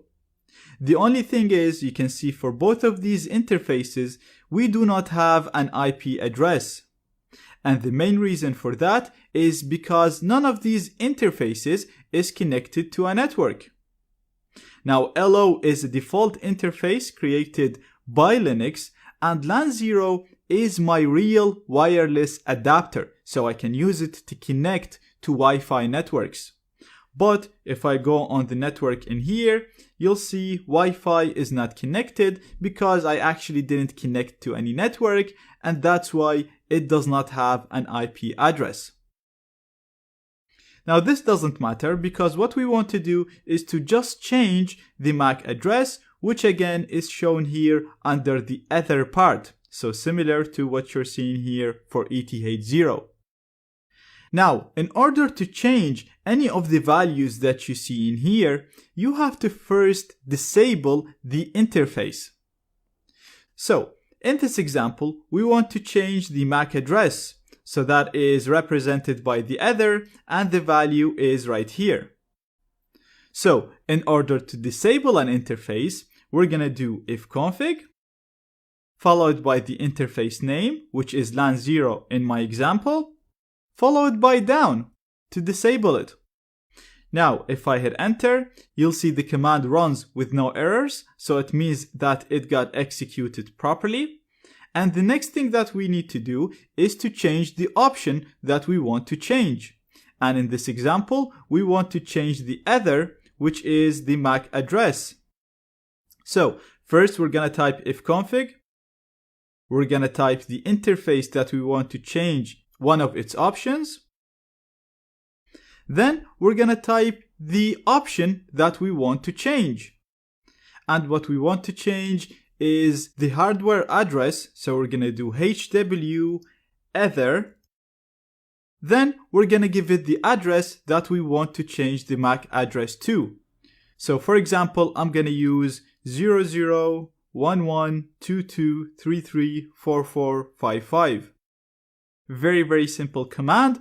We're doing ifconfig LAN0 to select the interface that we want to change its option. We want to set the hardware address, and we want to set this address to this specific address. So you can use any address that you want following the same format shown here. Just make sure your address starts with 00. So I'm gonna hit enter, and again we don't see any error messages, so it means the command got executed properly. And finally, we just need to enable the interface because we disabled it by doing ifconfig LAN0 down, so we just need to do ifconfig LAN0 up to enable it. Now the interface is enabled, and if we do ifconfig again and look at the other part in here, you can see that it is changed to the MAC address that we specified. Now this is done and your MAC address is changed. Now you can go ahead and start using the interface, and it will appear to have this MAC address instead of its original MAC address. And like I said, this can be useful in so many scenarios. Now keep in mind, the MAC address will revert back to the original one once you restart the computer, because we're only changing the MAC address in memory. We're not really changing the physical MAC address. But if your MAC address is resetting to the original one without restarting, then something is going wrong, and it's probably happening because your network manager is resetting the MAC address. Not everybody will face this issue, so I'm not gonna cover it in this lecture. But if you face this issue, if your MAC address goes back to the original one without restarting the computer, then check out the YouTube video in the resources of this lecture. It will show you how to fix this issue. From the previous lectures, we learned the basics of how networks work. We learned that devices on the same network communicate with each other using packets. So regardless of what you do on the network, whether you're watching a video, whether you're logging into a website, sending chat messages, sending emails, regardless of what you're doing, all the data is sent as packets. Now in the network, devices ensure that these packets go in the right direction using the MAC address. So each packet has a source MAC and a destination MAC, and it flows from the source to the destination. So in this example, we have the client, it has this MAC, we have the access point, which has this MAC, And as an example, if this client wanted to send a packet to the router, it will set the destination MAC to the router's MAC address. Therefore, by default, each device only receives data that has the destination MAC as its own MAC address. But if you remember, I said in wireless networks, if you're within range, then you'll be able to capture all of this communication because these packets are literally sent in the air. So we can just capture them even if they do not have our MAC address as the destination MAC. To do this, we need to change the mode of operation of our wireless interface so that it operates in monitor mode. So let me show you what I mean. If I go to my computer here and run iwconfig this time, so we see an ifconfig which lists all the interfaces, we can use iwconfig to see the wireless interfaces only. And you can see we have LAN 0 right here, which is my external wireless adapter. And you can see the mode of this adapter is set to managed. What this means is basically this is the default mode of all wireless devices.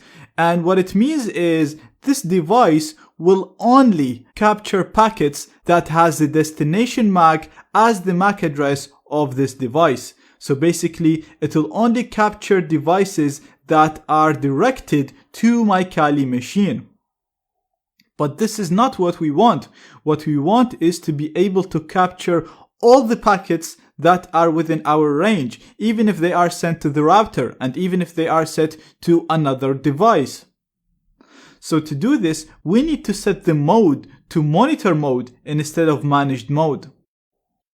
So, as usual, before you can change the options of your interface, you have to disable it. And previously, we've seen we can do that by doing ifconfig, the device name, which is LAN 0 in my case, down. Then we can enable monitor mode.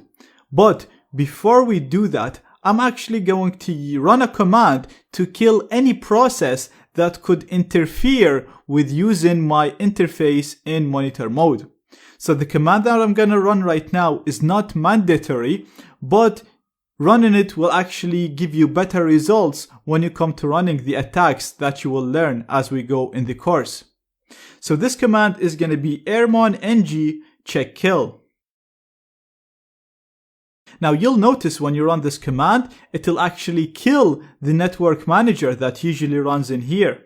So you'll completely lose your internet connection. But this is no problem because we will only need to be in monitor mode when we are running pre-connection attacks. So attacks that do not require us to connect to any network. So we actually do not need internet connection to run any of the attacks that require monitor mode. Now we're going to enable monitor mode. So we're going to do iwconfig, followed by the interface name that we want to enable monitor mode on, which is LAN 0. We're going to say that I want to change the mode, and I want to change that to monitor. So very, very simple command. We're using iwconfig to change the mode. We're given the name of the interface that we want to change its mode.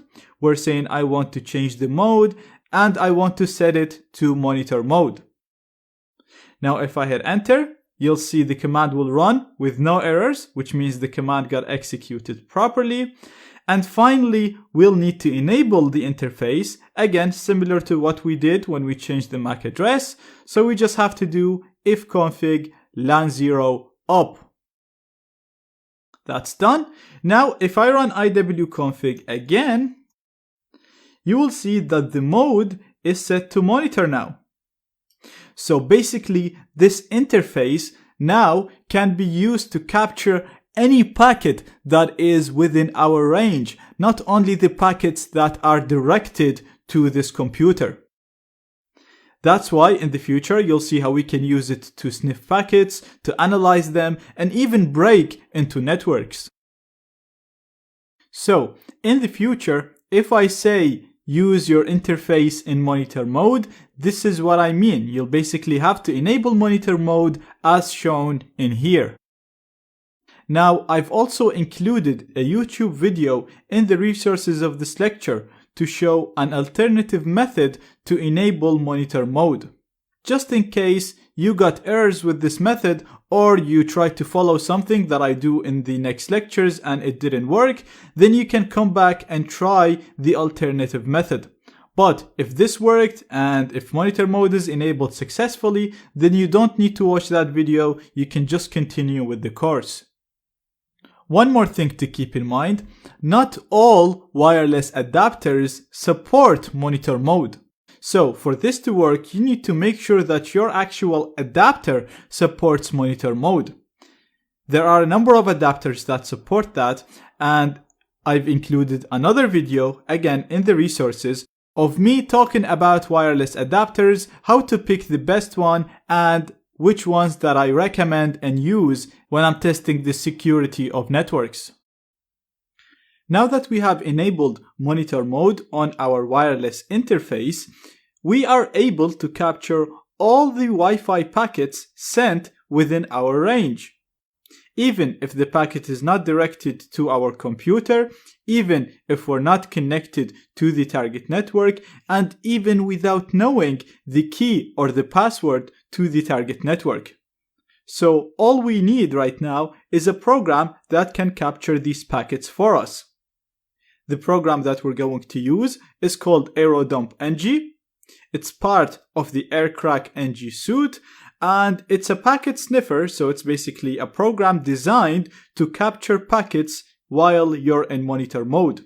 So it'll allow us to see all the wireless networks around us and show us detailed information about its MAC address, its channel, its encryption, the clients connected to this network, and so on. So let me show you how we're gonna use it.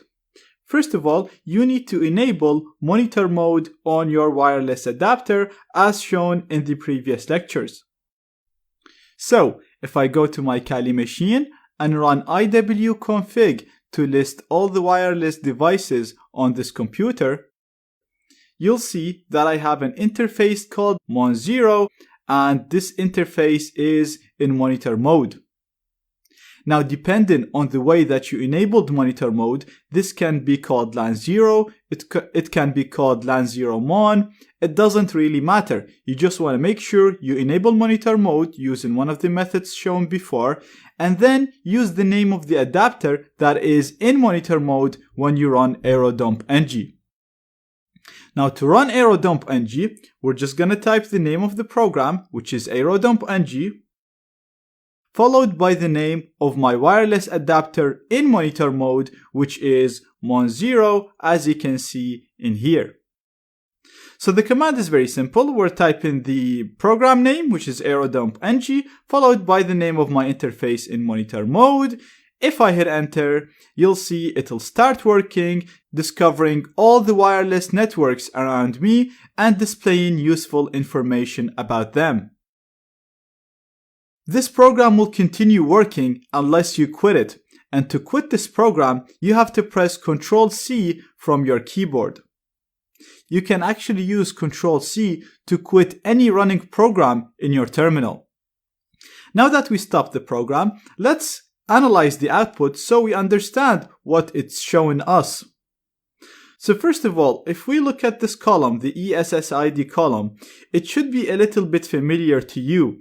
And basically, this shows us the names of the wireless networks around us.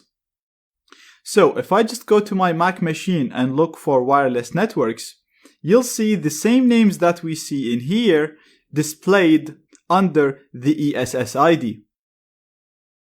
Now, all of the other columns show us more information about the network name that you see in here, and this information will actually be very useful to us as we go through the course. The first column, the BSSID, shows us the MAC address of the target network. Next, we have the PWR, so this is the signal strength or the power of the network. Now, the higher the number, the better signal we have. So, for example, the network with the best signal right here is this one. Next, we have the beacons. These are frames sent by the network in order to broadcast its existence. So every network, even if it's set to be hidden, always sends these type of frames, basically broadcasting its existence and telling all the wireless devices around it that I exist, I have this BSS ID, I work on this channel, I use this encryption, and my name is this. Next, we have the number of data packets or data frames, and these are the useful packets that we'll talk about later on once we get to the cracking section. This column represents the number of data packets that we collected in the past 10 seconds. Next, we have the channel, which is the channel that the network works on. So for example, this network right here, the test AP, works on channel 6. This network works on channel 1, and so on. Next, we have the maximum speed supported by the network. The encryption is a very important column, and it shows us the encryption used by the network. So we can see that the test AP network is using WPA. We can see we have a network that uses web. We can see this network right here is an open network, so it doesn't use encryption. We don't even need a password to connect to it. And we can see we have a WPA2 network right here. Cipher is the cipher used in the network.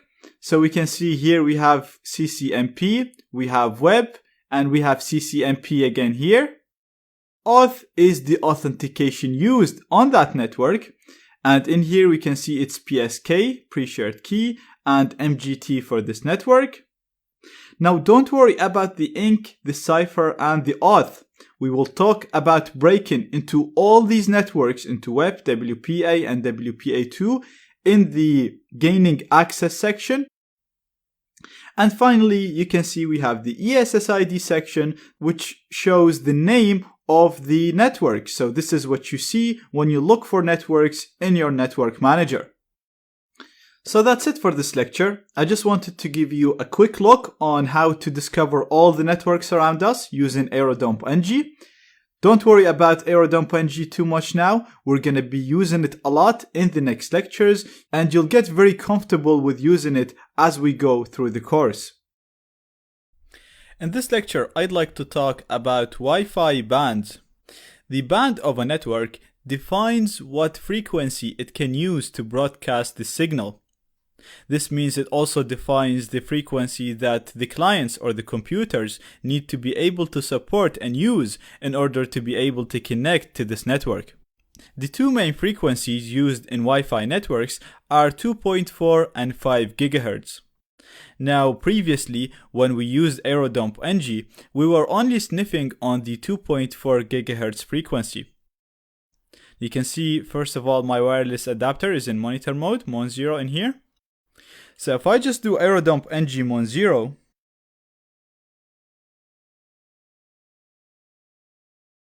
you'll see that I can get the wireless networks around me. But you might have noticed that you won't actually see all the networks around you when you run AeroDump-ng. I'm going to Control-C this, and if I go here to my normal host machine, and it actually has a built-in wireless adapter, so it's not as strong as my alpha adapter, but if I look for networks, you'll see I actually have much more networks in here. And mainly, I have networks ending here in the name by 5G. Now, the network doesn't have to necessarily end in 5G, but here in Ireland, if a network broadcasts over 5 GHz, the service provider adds 5G to the network name. But we also have other networks broadcasting over 5G that don't end in 5G. But basically the main point that I want to talk about is I'm not able to see all the networks around me in here in AeroDump-ng. And the reason for this is because AeroDump-ng is only sniffing on 2.4 GHz frequency. So if you do this and you don't see all the networks around you, or if you're sniffing on your own network, but you don't see all the clients in your network. It's possible that your router is broadcasting over two bands, over 2.4 and 5 gigahertz. And if you're not seeing the router at all, if you're not seeing the network at all, like what's happening here for me, then the router is probably just broadcasting over 5 gigahertz. Now, this doesn't mean that your wireless adapter is not good. It just literally means that this adapter is not able to see 5 gigahertz frequency. It's just outside of its limit, outside of its reach. The main problem with 5 gigahertz is that there are a lot of wireless adapters that can see it and can communicate with it, but not many of them support monitor mode and packet injection. So you might see me and other people recommending wireless adapters like Alpha AWUS 036NHA. This is my most favorite wireless adapter. I use it all the time, even now.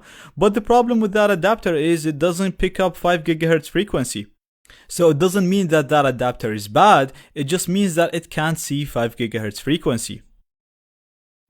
Like I said, there aren't many wireless adapters that support 5 gigahertz, but I have an adapter here. It's Alpha AWUS 036ACH, and this adapter supports both 2.4 gigahertz and 5 gigahertz frequencies.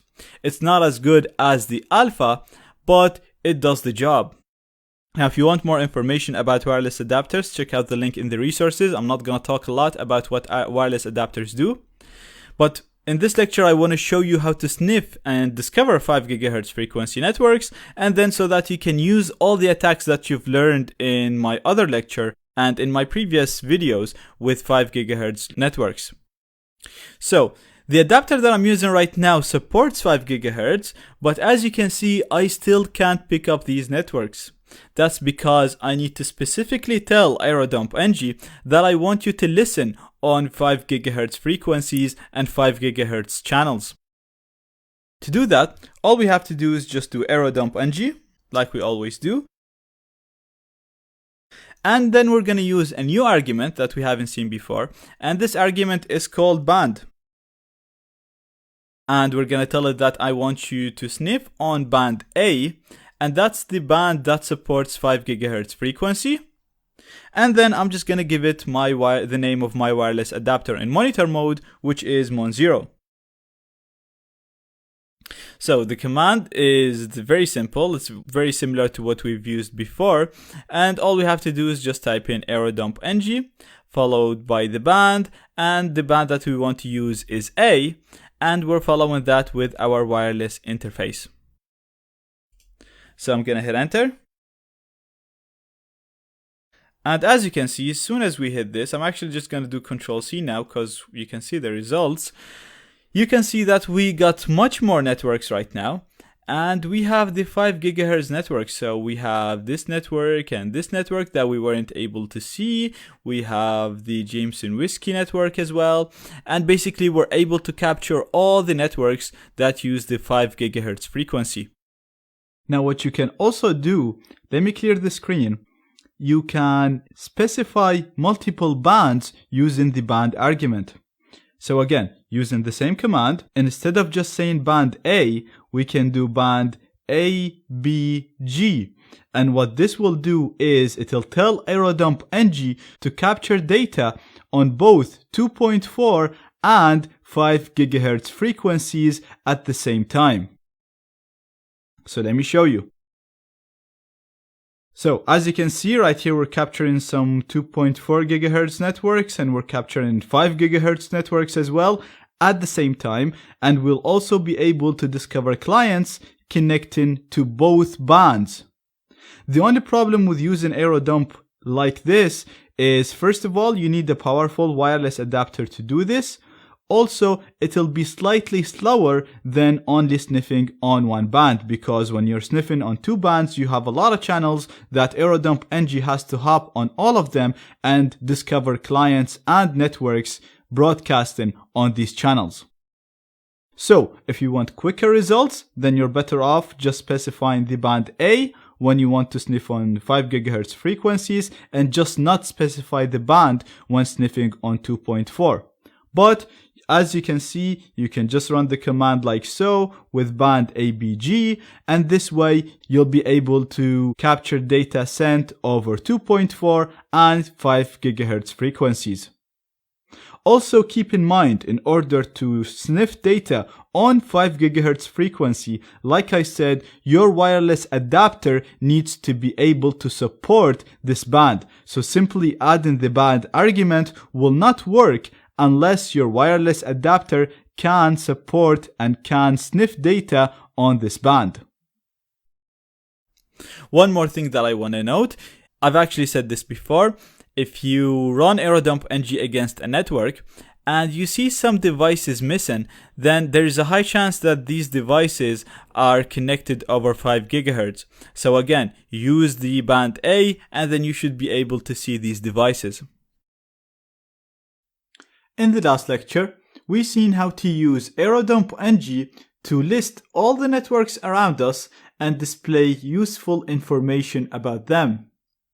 Usually, we do this in order to see our target network, see the signal strength, see how far we are from it, and then start targeting this target network. Now, in this example, I'm going to assume that my target network is this one right here. This is actually the network that my host machine is connected to. And now that I have my target network and I have some basic information about it, let's see how we can run AeroDump-ng against this network only, not against all networks. And this way we'll be able to gather more information about it. So to do this, first of all, I'm going to have to write the name of my program, which is AeroDump-ng. Then I'm going to specify a specific BSS ID or a specific MAC address for AeroDump-ng to sniff data from. So my target network has a BSS ID of this. We can see it here under the BSS ID. So I'm going to copy it. And then I'm going to do --BSS ID. And I'm going to give it the BSS ID that I just copied. Next, I'm going to specify a channel for AeroDump-ng to sniff on. Again, if we look under the channel column in here, we can see my target network is on channel 2. So I'm going to do --channel 2. So now we're telling AeroDump-ng that I want you to sniff data on channel 2 and only from a network that has this BSS ID. I'm also going to tell AeroDump-ng that I want you to store all the data that you're gonna gather for me in a file.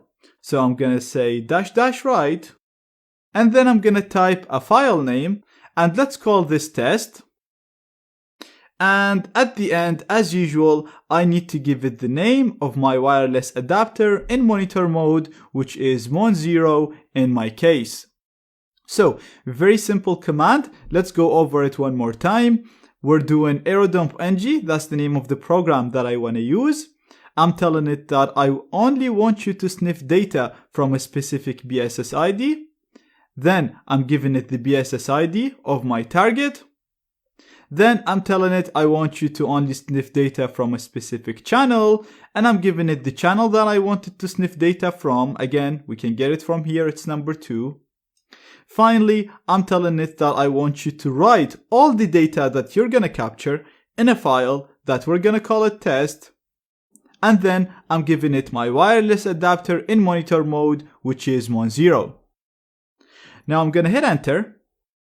And as you can see, unlike the last time, AeroDump-ng is only showing me one network in here.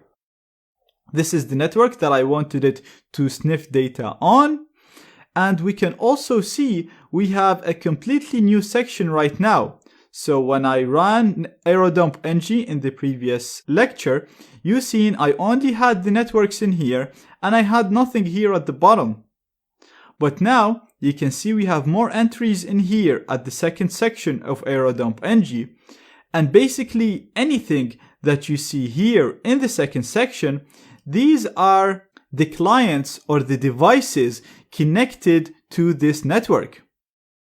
So right now we can see this network has 3 devices connected to it, and you can see the MAC addresses of these devices under the station. So you can see all of these devices are connected to the same network. So the BSSID is still the same. This is the MAC address of the network.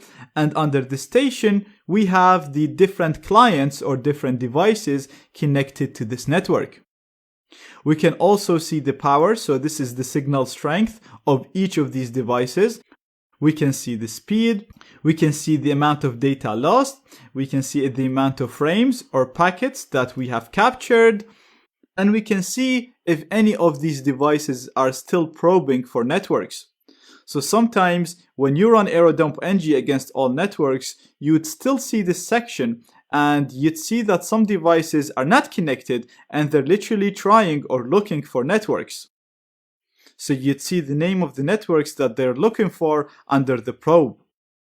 Now, if I hit Ctrl+C, AeroDump-ng will quit, it'll stop working, but I should have new files in my current working directory that contain the data that we just captured. Because remember, when we ran the command, we used the right option in here to store the data in a file called test. So if I just do ls to list all the files in my current working directory, you can see I have 4 files. All of them start with test, but they all have different extensions. So we have a CSV, we have a netxml, we have a cap, and we have a Kismet CSV.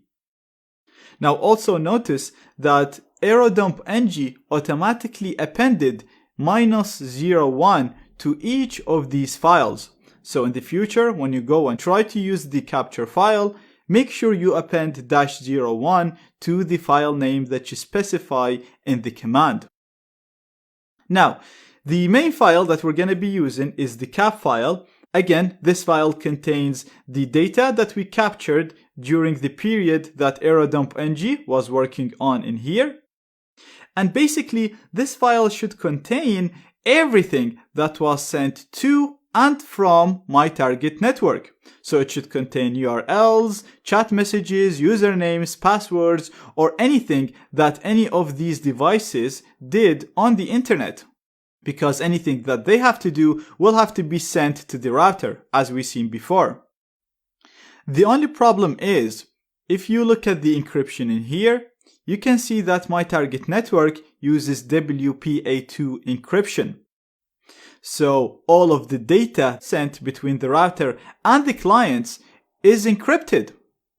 So let me show you what I mean. I'm going to use a tool called Wireshark to analyze the data. And don't worry about how to use Wireshark. We will talk about it in details later on. Right now, I just want to make sure that you understand the idea that now we're able to capture all these packets. The only problem is these packets are encrypted. So I'm going to do Wireshark to run Wireshark. And then I'm going to open my capture file. So I'm going to go to File, Open, and it's already in my root directory. So I'm just going to scroll down and select my test1 cap. I'm going to open it and I'll just put this in full screen. And as you can see, if we click on any of these packets, you can see we really have no useful data. You can see everything looks like gibberish and we can't read anything, even though these packets might contain usernames, passwords, or URLs. The only useful thing that we can see here is the device manufacturer. So we know one of the devices connected to the network that has this specific MAC address. So it's the one that ends with E8. And if we go up, we can see that it's this specific device. We know now it is an Apple device. So it could be an Apple computer, it could be an iPhone or an iPad. And this is actually my MacBook computer that is the host machine.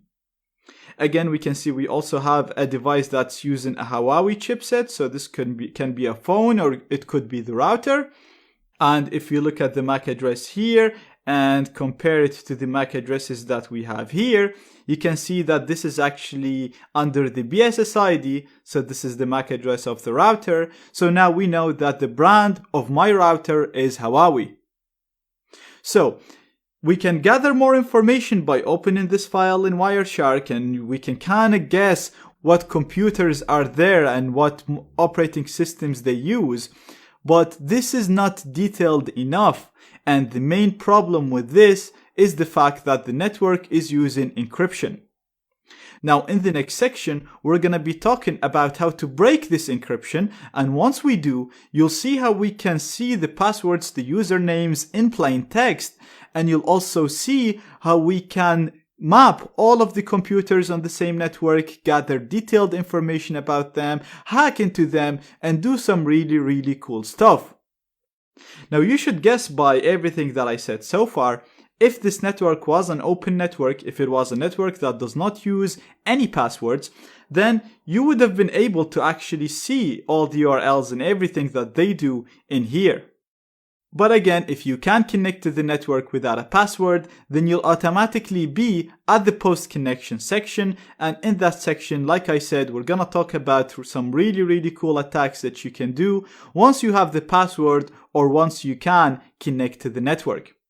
So don't worry about Wireshark for now. I just wanted to make sure that you understand why encryption is useful and why it's used and why we can't see much now because we don't know the key. We will talk about Wireshark and all of that later on in the next section. Now, before leaving this section and moving to the gaining access section where I'm going to teach you how to break the different encryptions and gain access to networks, I want to spend one more lecture talking about a really useful attack that still falls under the pre-connection attacks under this section. The attack that I want to talk about is the deauthentication attack. This attack allows us to disconnect any device from any network before connecting to any of these networks and without the need to know the password for the network. To do this, we're going to pretend to be the client that we want to disconnect by changing our MAC address to the MAC address of that client and tell the router that I want to disconnect from you.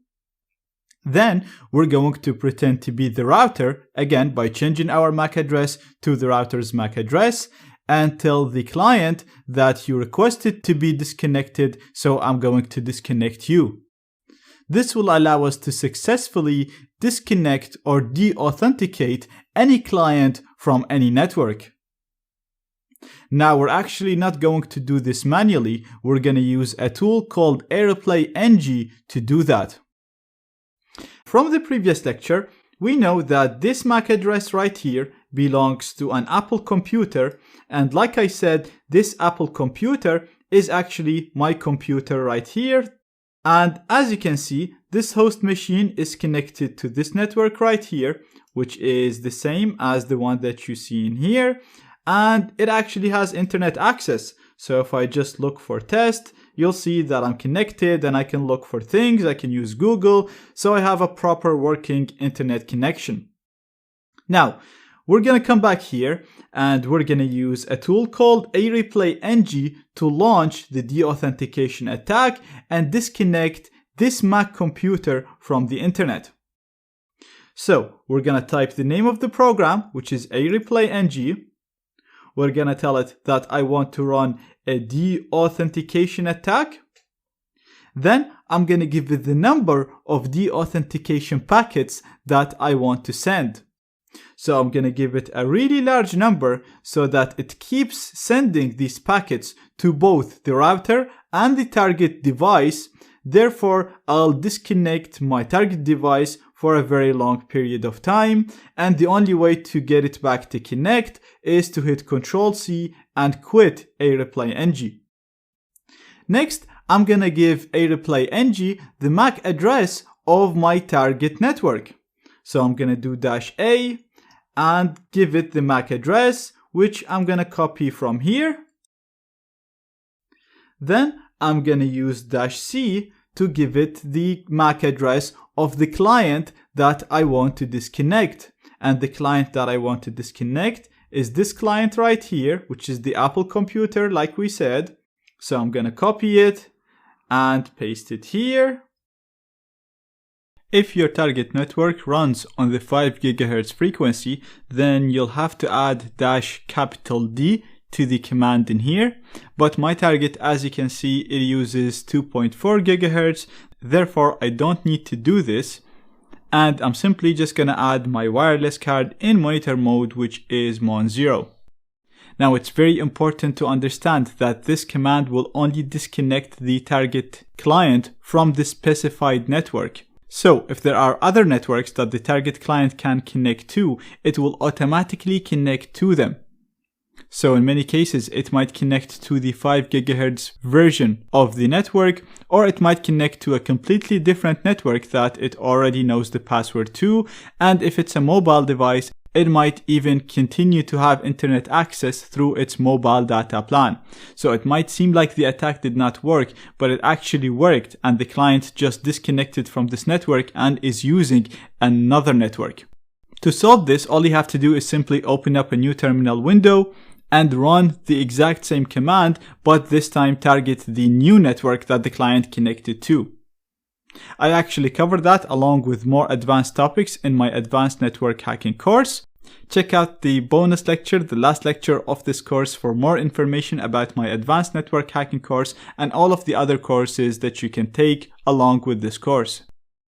So a very simple command. We're typing areplay-ng. This is the name of the program that we're going to use.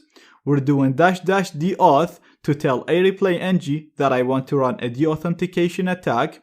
I'm giving it a really large number of packets so that it keeps sending the deauthentication packets to both the router and the client and keep the client disconnected. I'm using -a to specify the MAC address of the target router or the target access point. Then I'm using -c to specify the MAC address of the client. Finally, I'm giving it mon0, which is the name of my wireless adapter in monitor mode. Now you can run this command like this, and in most cases it would work, but in very rare cases this command will fail unless aerodumpng is running against the target network.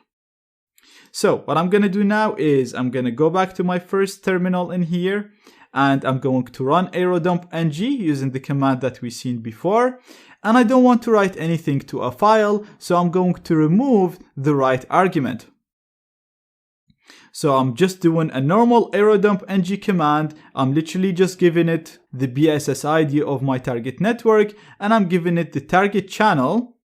And then I'm just going to hit enter. We've seen how to do this. We spent a full lecture on it. That's why I did it really quick. And then I'm going to go back to the command that we wrote so far, and I'm going to hit enter. Now, as you can see, areplay-ng, it's telling me that it's sending the deauthentication packets.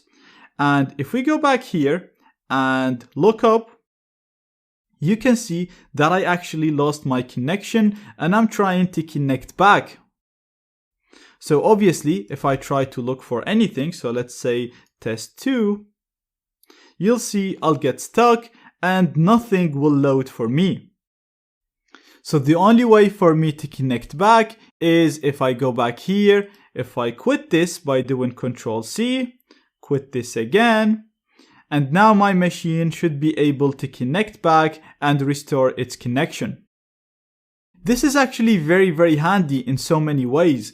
It's very useful in social engineering cases where you could disconnect clients from the target network and then call the user and pretend to be a person from the IT department and ask them to install a virus or a backdoor, telling them that this would fix their issue. You could also create another fake access point and get them to connect to the fake access point and then start spying on them from that access point. And we'll see how to do that later on in the course. And you can also use this to capture the handshake, which is what happened in here actually. And this is vital when it comes to WPA cracking. And we'll talk about this once we get to the WPA cracking section. So, like I said, this is a small attack that can be used as a plugin to other attacks or to make other attacks possible. Everything we've done so far can be done without the need to connect to the target network. Now, once we connect to the network, we can do so many cool things. We'll be able to gather so much more info. We'll be able to intercept the connections and see everything that the people send, whether it's usernames, passwords, URLs, or anything really. We'll also be able to modify the data, and you'll see all of this in the next section of this course. Now, if your target does not use encryption, then you can just connect to it. If your target is a wired network, then you can just use a cable and connect to it and move to the next section. The only problem is if your target is using encryption. So, in this section, I'm going to show you how to break that encryption and gain access to Wi-Fi networks, whether they use WEP, WPA, or WPA2. Once we get the key, we'll be able to connect to the network, and you'll be able to do all of the things that you'll learn in the next section, in the post-connection section. The first encryption that we'll learn how to break is called WEP, or Wired Equivalent Privacy. This is an old encryption that can be easily broken. The reason why I'm still covering it in this course is, first of all, because, like I said, it's very simple, so it's a good starting point. Also, it's still used sometimes in some networks. Therefore, you can't really call yourself a hacker, and then if you see a network that uses web, you'll get stuck and you won't even be able to break into it. So, in this lecture, I'm going to explain how web works and what's the weakness that we can use to break it. And in the next lecture, you'll see how we can use this weakness in order to break web and get the key for any network that uses WEP. So basically, WEP uses an algorithm called RC4 to encrypt its data.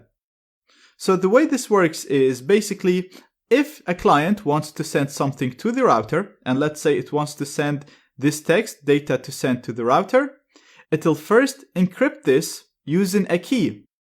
Therefore, this normal text will be converted into gibberish, as you can see here. This encrypted packet will be sent into the air. So if a hacker captures this packet, as we've seen before, if we open this packet, we'll see that it's full of gibberish. Even though it actually contains useful information, we won't be able to read it because it's encrypted. The access point will receive this encrypted packet, and it'll be able to transform it back to its original form because it has the key. Therefore, it'll actually be able to read the contents, which is data to send to the router. The same happens if the router wants to send something back to the client. It'll first encrypt it using a key, send it to the client. The client will be able to decrypt it because it has the key. So the concept is always the same. The transmitter encrypts the data using a key, sends it to the receiver. The receiver is able to decrypt it because it also has the key. Therefore, anybody who captures the packet in the middle, they will get the packet, but they won't be able to see the contents because they do not have the key.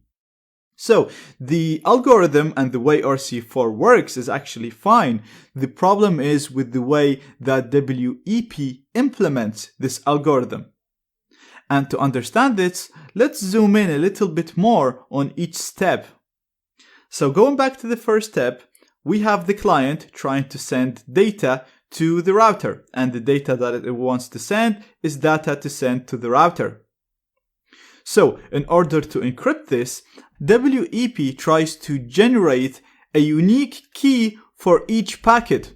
So literally each packet that's sent into the air, it tries to create a new unique key for it. To do that, it generates a random 24-bit initialization vector. The initialization vector is then added to the password of the network, to the actual key that people use to connect to the network. This generates a key stream, and then this key stream is used to encrypt this packet and transform it into gibberish. So basically we have the key stream plus the data that we need to encrypt gives us the gibberish, and then the gibberish is sent into the air. But before sending this into the air, WEP will also append the initialization vector. This is the 24-bit random number that I said it creates in order to make sure that each packet has a unique key. The reason why it adds the initialization vector to the packet is because once the router receives this packet, it needs to be able to decrypt it. And to decrypt it, it needs the key and the IV. But the router already has the key, so there is no need to send that. Therefore, we just need to send it the IV. So, when the router receives the packet, it has the IV, it has the password or the key, so it can generate a key stream and then use that key stream to transform this gibberish into its original form and read the packet. So, if you think about what I said, you can probably guess what the weakness is. Basically, the IV is sent in plain text. So if you look at this, you can see the packet content is encrypted. So if someone captures this packet, they won't be able to read this, but they will be able to read the IV in plain text. Also, the size of the IV is only 24 bits.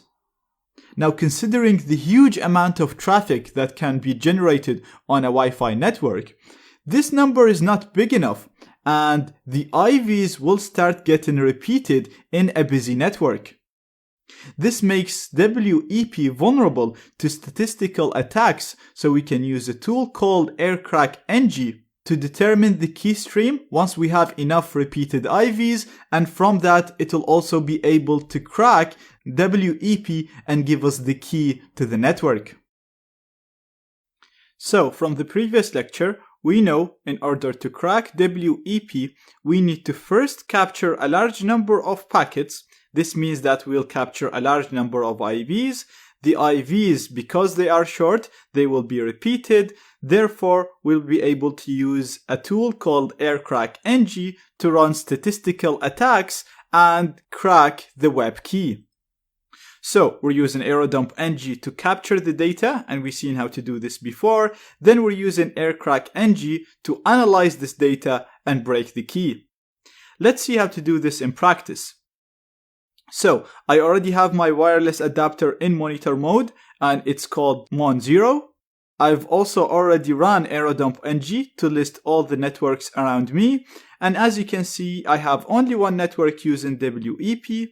This is called test AP3, and this is my actual network that I use every day. I just configured it to use web to make this lecture. The main reason why I'm targeting the network that I use daily, because like I said, for this to work, we need to capture a large number of packets, and therefore we need a busy network, a network that gets used constantly to capture a large number of packets. If the network is idle, then the process is a little bit complex, and I will cover that in the next lecture. So for now, let's focus on the simplest form, which is how to break into a busy network. So I'm going to copy the BSS ID of this network, and I'm going to run aerodump-ng against this network only. So I showed you how to do this before. I'm going to do aerodump-ng. I'm going to do --BSS ID to specify the BSS ID of the network. Then I'm going to do --channel to specify the channel of the network, and we can see it's running on number 1. And I'm going to do --write to store everything that we capture into a file, and let's call this file basic web. And then I'm going to specify my wireless adapter in monitor mode, which is Mon0. So we ran this command before in the targeted sniffing lecture. All we're doing is we're running aerodump-ng against a specific network with this MAC address, with this channel, and we're storing everything in a file called basic web. I'm gonna hit enter, and as you can see, aerodump-ng is working against my target network. And if you notice, you'll see the data in here is increasing really fast. So this is something that I told you I'll talk about it later when we were talking about aerodump-ng, because I didn't want to talk about IVs at that early stage. So basically, what you see under the data column is the number of useful packets that contain a different IV that we can use in order to crack the key. So the higher this number is, the more likely we will be able to crack the key. As you can see, this number is increasing very fast because, like I said, this is a busy network that is being used at the moment by my own computers and my own devices. If yours isn't increasing fast, then don't worry, we will tackle this problem in the next lectures. So for now, we're capturing a lot of data, and this should actually be enough to crack the key. So what I'm going to do, I'm going to go down to my other terminal in here, and if we actually list the files, you'll see that we have the capture file that we specified in the right argument, and like I said, we're always interested in the .cap file. So all we have to do right now is do step 2 in here, run aircrack-ng against the file that we captured in order to crack the key. So I'm going to do aircrack-ng, followed by the file name, which is basicweb01.cap. I'm going to hit enter, and as you can see, it's telling us that the key is found. So let me cancel this here. And right now, we can connect to the target network, which is called test AP3, using this ASCII password. So you can literally just copy this and paste it, or you can connect using this key. Now, in some cases, you will not see this ASCII password. That's why I'm going to show you how to connect using this key right here, because you'll always get this. So I'm going to copy this, and I'm just going to paste it here. You can paste it anywhere in a normal text editor or anywhere you want. And all you have to do is remove the columns that we see in here between the numbers. So I'm going to remove this one, I'm going to remove this one, and this. And now we can just copy this. And just to show you, I'm actually going to connect from my host machine. You can connect from Kali, but when we enabled monitor mode, we killed a lot of processes, and sometimes even after you restart these processes, getting connected to your target will be a little bit buggy. So it's best to literally just restart Kali and connect again. So just to save all of this time, I'm going to connect from here. I'm just going to click here. I'm going to connect to test AP3, and I'm going to paste the password. So I'm just going to click on show the password to show it to you. Again, the same password, we just removed the columns. I'm going to click on join. And as you can see, we managed to connect, and we can test this connection by going to Google. And perfect. As you can see, it's working, and we managed to break the WEP encryption. In the previous lecture, we've seen how easy it is to crack WEP. All we had to do is capture enough data and then run aircrack-ng to crack the encryption and give me the key. Now, one problem that we could face is if the network is not busy. If it's not busy, then the number of data will be increasing very, very slowly. Therefore, we're going to have to wait for a while before we have enough data to crack the key. So let me show you an example. I'm just going to run aerodump-ng here and list all the networks around me. And you can see I have my test network, my test AP in here. It's using web. And if you look under the data, you'll see that it's at 0 and it's not increasing. And even if it's going to increase very, very slowly. Which means that I'm going to have to be waiting for hours before I can crack this network. So a solution to this is to force the AP to generate new packets with new IVs. Now, before doing this, we need to associate with this network. So what I mean by associate is we need to tell this network that we want to communicate with it, because by default, access points ignore any requests they get unless the device has connected to this network or associated with it. So don't get this mixed up with connecting. We're still unable to connect to the network because we need the password to be able to connect to the network. But what we're doing right now is literally just telling the target network, look, I want to communicate with you. Don't ignore my requests. That's all we're doing. So it's something similar to what happens when you just click on the network when you want to connect to it. You still haven't put the password. You're just telling the target network, I want to communicate with you. Please don't ignore me. So in this lecture, I'm going to show you how to associate with the target network so we can communicate with it. And in the next lecture, I'm going to show you how, once associated, we can inject packets into the network and force the number of data to increase very, very quickly. First, I'm going to run aerodump-ng against my target network, which has this BSSID. So I'm going to copy it. And we're going to use the exact same command that we've been using so far. So we're going to do aerodump-ng --BSSID, followed by the MAC address of my target, --channel, followed by the channel which my target is running on, which is 6.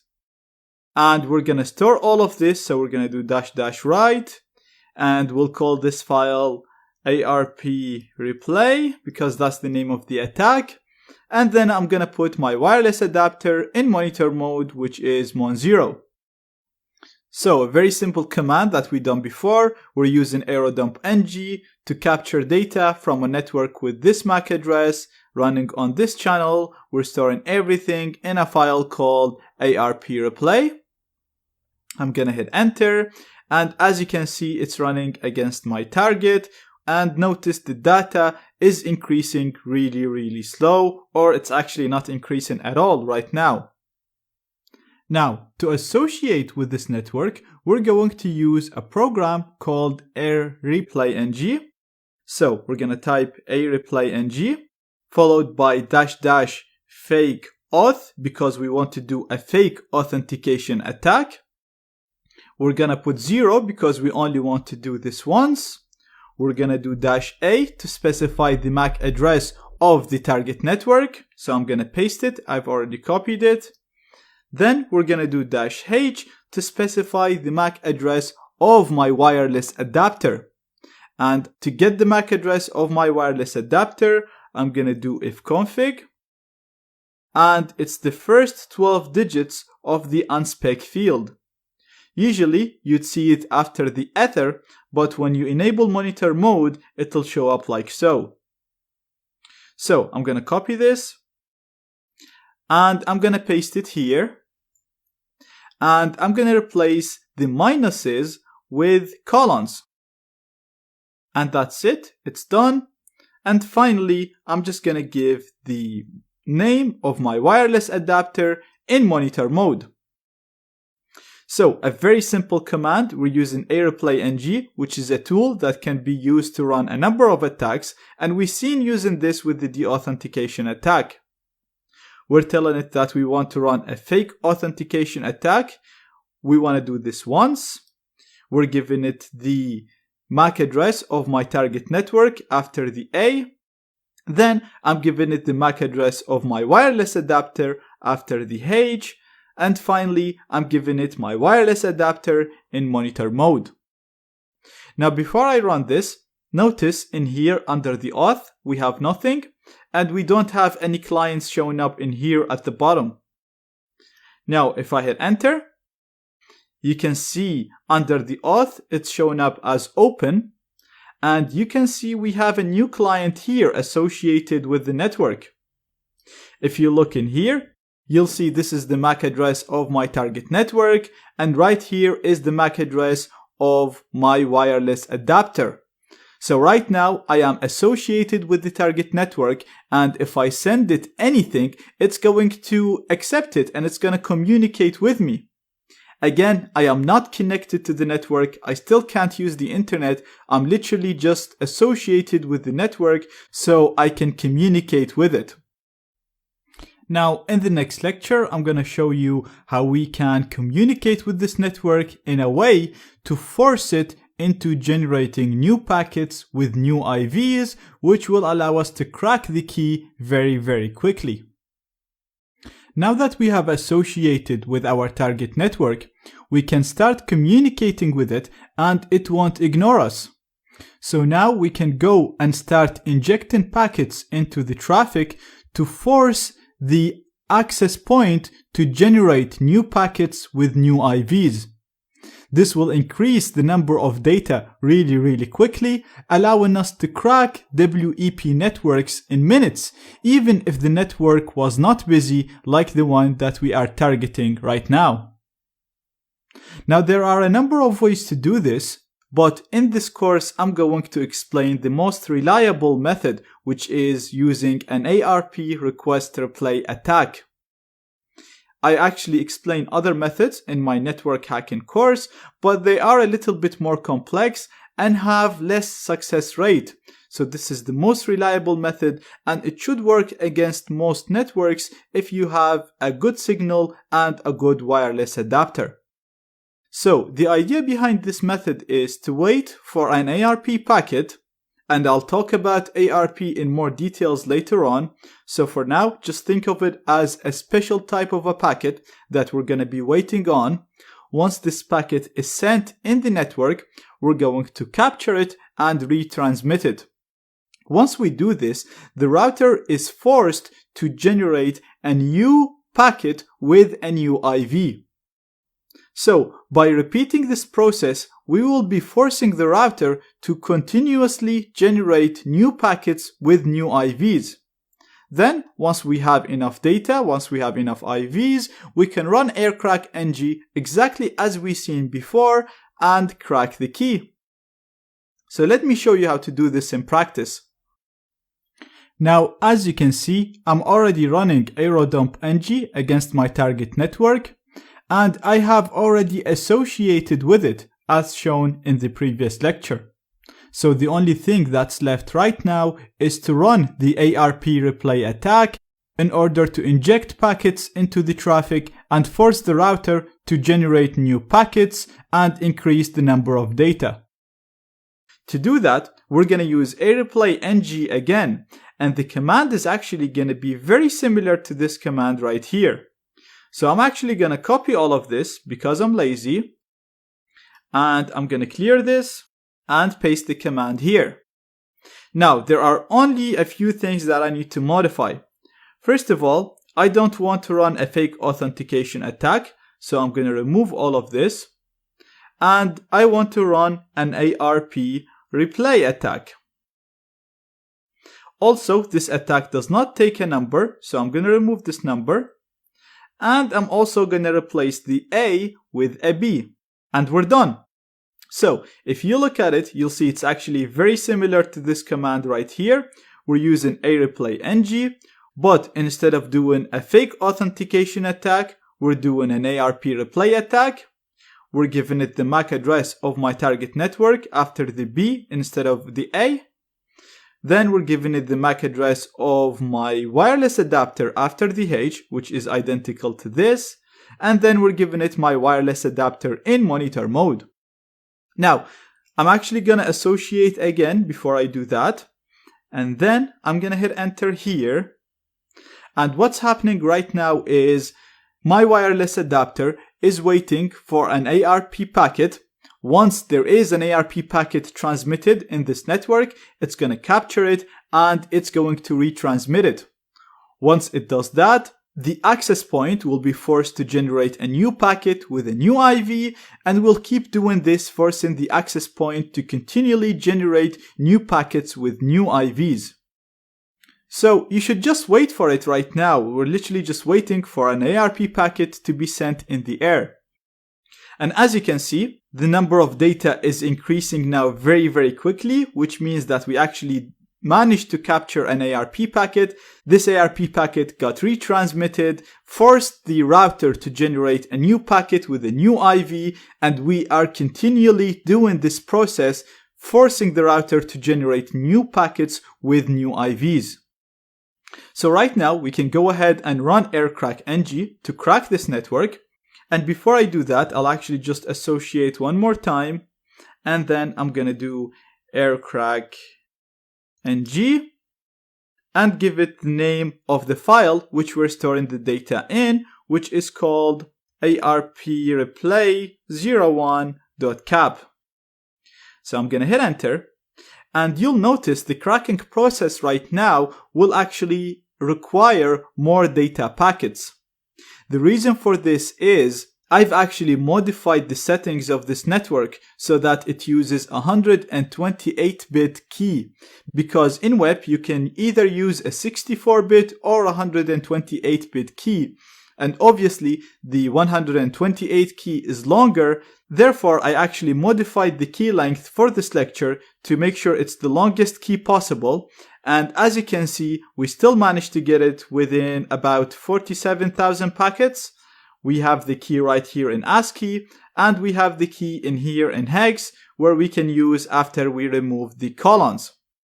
So perfect, now we managed to crack the target network. It was idle, as you could see, there was no data being sent, and we managed to do this by forcing the target access point to generate new packets with new IVs. In the previous lectures, we've seen how to crack the WEP encryption in minutes, even if the target network is not busy. Now, in the next lectures, we will talk about cracking WPA and WPA2. First of all, before we start talking about how to crack these encryptions, it is very important to understand that both of them are very similar. The only difference between them is the encryption used to ensure message integrity. WPA uses TKIP and WPA2 uses an encryption called CCMP. In any case, this does not affect the methods that we're going to use to crack WPA and WPA2. Therefore, all of the methods that I'm going to show you from now on will work on both WPA and WPA2. Now, both of these encryptions came after WEP, and they were designed to address the weaknesses in it. Therefore, both of them are much more secure, and cracking them is more challenging.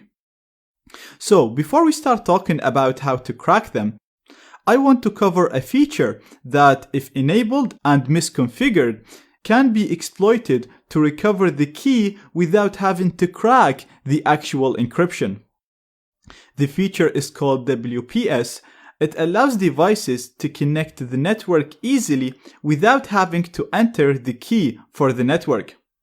So it was designed to simplify the process of connecting printers and such devices. You can actually see a WPS button on most wireless enabled printers. If this button is pressed and then you press the WPS button on the router, you'll notice that the printer will connect to the router without you having to enter the key. This way, the authentication is done using an 8-digit PIN.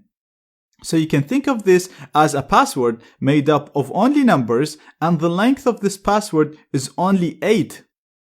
So this actually gives us a relatively small list of possible passwords, and we can try all of these possible passwords within a relatively short time. Once we get this PIN, it can be used to recover the actual WPA or WPA2 key.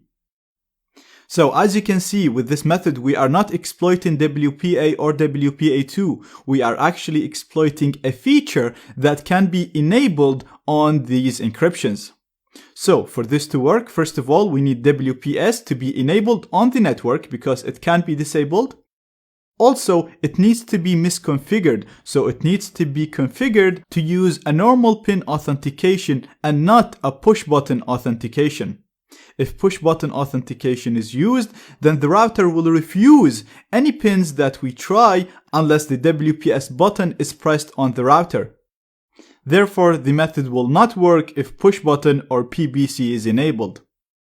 So in most modern routers, PBC comes enabled by default or WPS will be disabled by default, so this method might not work. But because WPA and WPA2 are so secure and so challenging, it is always a good idea to check if WPS is enabled and try the method that I'm going to show you to crack the network. If it fails, then you can try the other methods that I'm going to show you after the next lecture. Okay, now that we know what WPS is and how it can be used to recover the password for WPA and WPA2 networks, let's see how to do that in practice.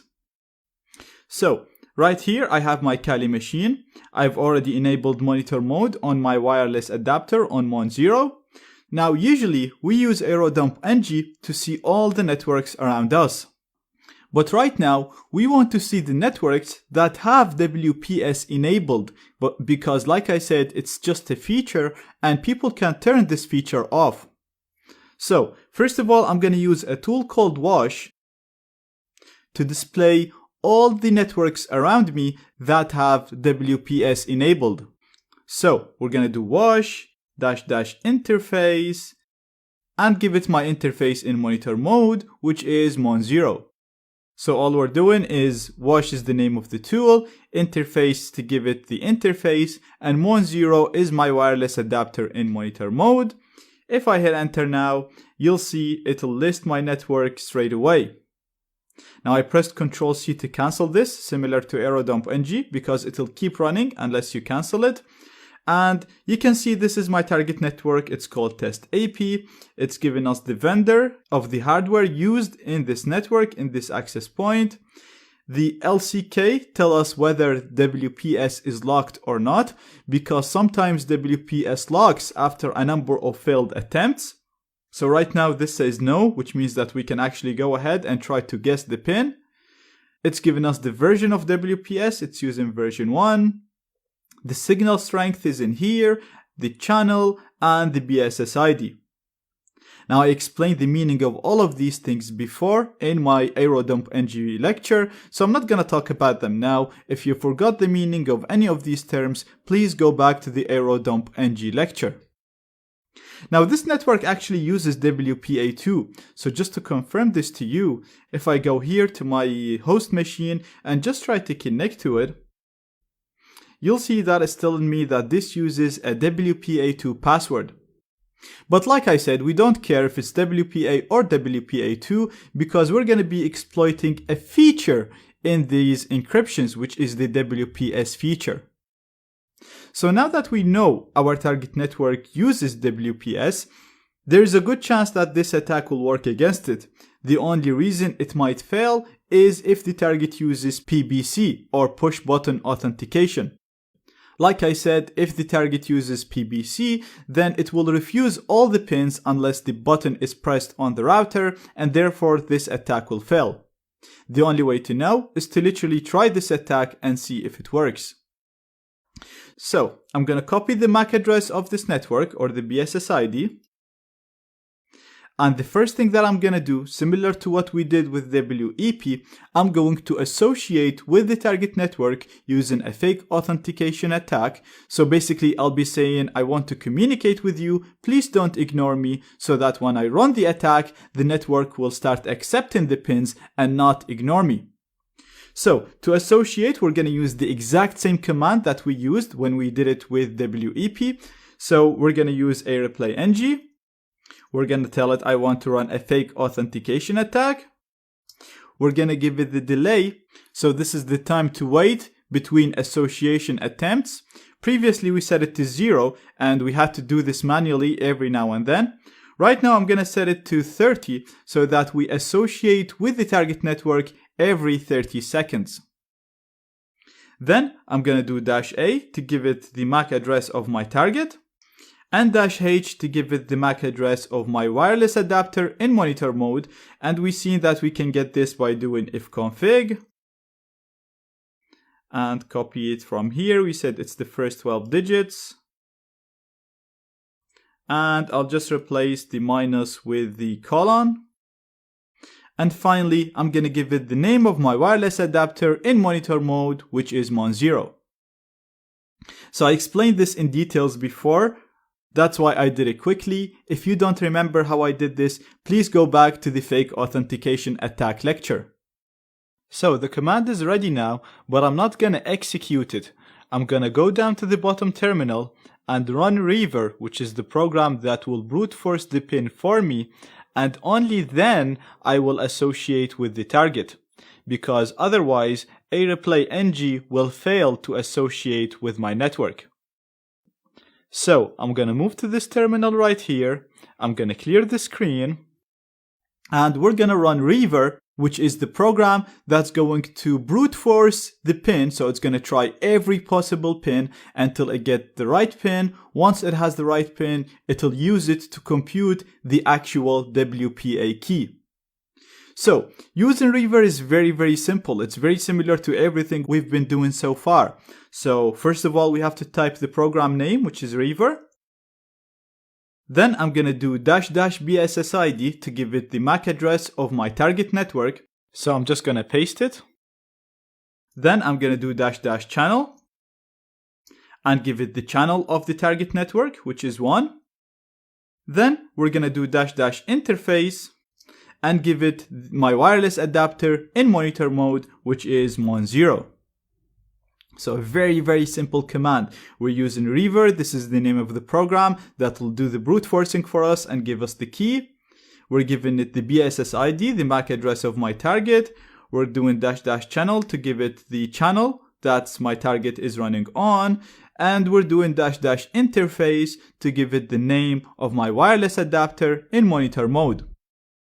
I'm also going to add 2 more options. I'm going to add -VVV to show us as much information as possible. This is really helpful. If it fails or things go wrong, we'll be able to know what's happening, why things are going wrong. And I'm also going to do --no associate to tell Reaver not to associate with the target network, because we're already manually doing that in here. So Reaver can automatically do this step right here for you, but I've seen that it fails a lot. Therefore, it's actually better to do it ourselves manually here and then tell Reaver not to associate. So now I'm going to hit enter to get Reaver to work. And I'm going to go up to the top terminal and I'm going to hit enter to associate with the target network, telling it please don't ignore us, so that Reaver at the bottom here can brute force the pin and try every possible pin until we get the correct pin, which we'll use to get the password. And as you can see right now, Reaver is trying the pin 1 2 3 4 5 6 7, and perfect. You can see the pin was actually 1 2 3 4 5 6 7 0, so it's a simple pin. It actually came with this pin, so I didn't manually set this pin. My router came from the factory with WPS enabled with this pin. So like I said, this still works, but again, not against all routers. From that, it was able to discover the WPA key, which is UAU RWSXR, and the name of the router is test AP. So I can literally go ahead and connect with this password, and I'll be able to connect to the network and see and decrypt all of the packets sent in the air. Now, if WPS is disabled on your target network, or if it's enabled but configured to use push button or PBC, then the method that I showed you in the previous lecture will not work. Therefore, you will have to go and crack the actual WPA or WPA2 encryption. And like I said, when these encryptions were designed, the developers knew about the weaknesses in WEP, and they made sure that they properly fixed these weaknesses. They actually did a pretty good job at this.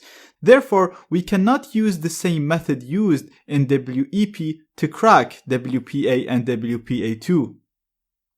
So in WPA2, the keys are unique, they're temporary, they're much longer than what they were in WEP. Therefore, the packets sent in the air contain no information that is useful for us. So it doesn't matter, even if we capture 1 million packets, we can't use them to crack the key. The only packets that contain useful information are the handshake packets. These are 4 packets transferred between a client and the router when the client connects to the network. So, in this lecture, I'm going to show you how to capture these packets, And in the next lectures, we'll see how to use them to crack the WPA or WPA2 key. First of all, as usual, you'd want to run aerodump-ng against all the networks around you. I've already done that, and as you can see, this is my target right here. It's using WPA2, and this is the MAC address. I'm going to copy it. And the first thing we'll do is just run aerodump-ng on this network and store the data in a file, exactly the same way that we used to do it with WEP. So we're just going to do aerodump-ng --bssid and give it the bssid of my target, --channel, and give it the channel of my target, which is 1, --write, to specify a file name to store all the data that we're going to capture in. And let's call this WPA handshake, because we're going to capture the handshake. And finally, we're going to give it my wireless adapter in monitor mode, which is mon0. So very simple command. We've done this multiple times by now. We're using aerodump-ng. We're giving it the MAC address of my target after the bssid. I'm giving it --channel to specify the channel of my target. I'm using --write to store all the data in a file. This file will contain everything that we capture. So if we capture the handshake, it will be in this file. And finally, I'm giving it the name of my wireless adapter in monitor mode. So now I'm going to hit enter. And as you can see, aerodump-ng is working against my target network. And right now, all we have to do is literally sit down and wait for the handshake to be captured. Like I said, the handshake is sent when a client connects to the network. So we'll literally have to sit down and wait until a new client connects to the network. Once a new client connects, we will capture the handshake, and you will see in here aerodump telling us that the handshake has been captured. Alternatively, we can use something that we learned before, which is a deauthentication attack. We know using that attack, we can disconnect a client from the network. So we can do this for a very short period of time. We can disconnect this client from the network. He will automatically connect once we stop the attack. Therefore, when he automatically connects, the handshake will be sent in the air and we will be able to capture it. This way, we will not have to sit down and wait for someone to voluntarily connect to the network. So, we've seen how to do this before, and it's going to be exactly the same command as we did it before. We used aeroplay-ng, we did --deauth, then we specified a really large number of packets to keep the client disconnected for a long period of time. This time I'm going to set this to 4 to only send 4 deauthentication packets. This way, my client will be disconnected for a very short period of time. They won't even feel that they got disconnected, but this is enough for the handshake to be sent because they will be disconnected, they will automatically connect, and when they do that, we will capture the handshake. Now, the next argument we want to set is the MAC address of my target. So we're going to do -a followed by the MAC address of my target. Then we're going to do -c followed by the MAC address of the client that we want to disconnect. So it's this client right here. I'm going to copy, paste it here, and finally we're going to give it the name of my wireless adapter in monitor mode, which is mon0. And we are done. Again, I've spent a full lecture on this command explaining what a deauthentication attack is, so if it's a bit confusing, please go back and revise that lecture. Basically, all we're doing is we're using aeroplay-ng to run a deauthentication attack to disconnect this device for a very short period of time. That's why I'm setting this to only number 4. Then I'm using -a to specify the MAC address of my target, -c to specify the MAC address of the client connected to this network, and then I'm giving it my wireless adapter in monitor mode. Now I'm going to hit enter and keep an eye on this side right here. You'll see the handshake will be captured in here. So we're going to hit enter. The authentication packets are being sent. And perfect, as you can see, once the client connected again, we received the handshake. So now we can quit arrow dump ng, so Control C, because we have the handshake now. It is stored in the file that we set after the write option, which is called WPA handshake. And in the next lecture, I'll show you how this handshake can be used to get the key for the network.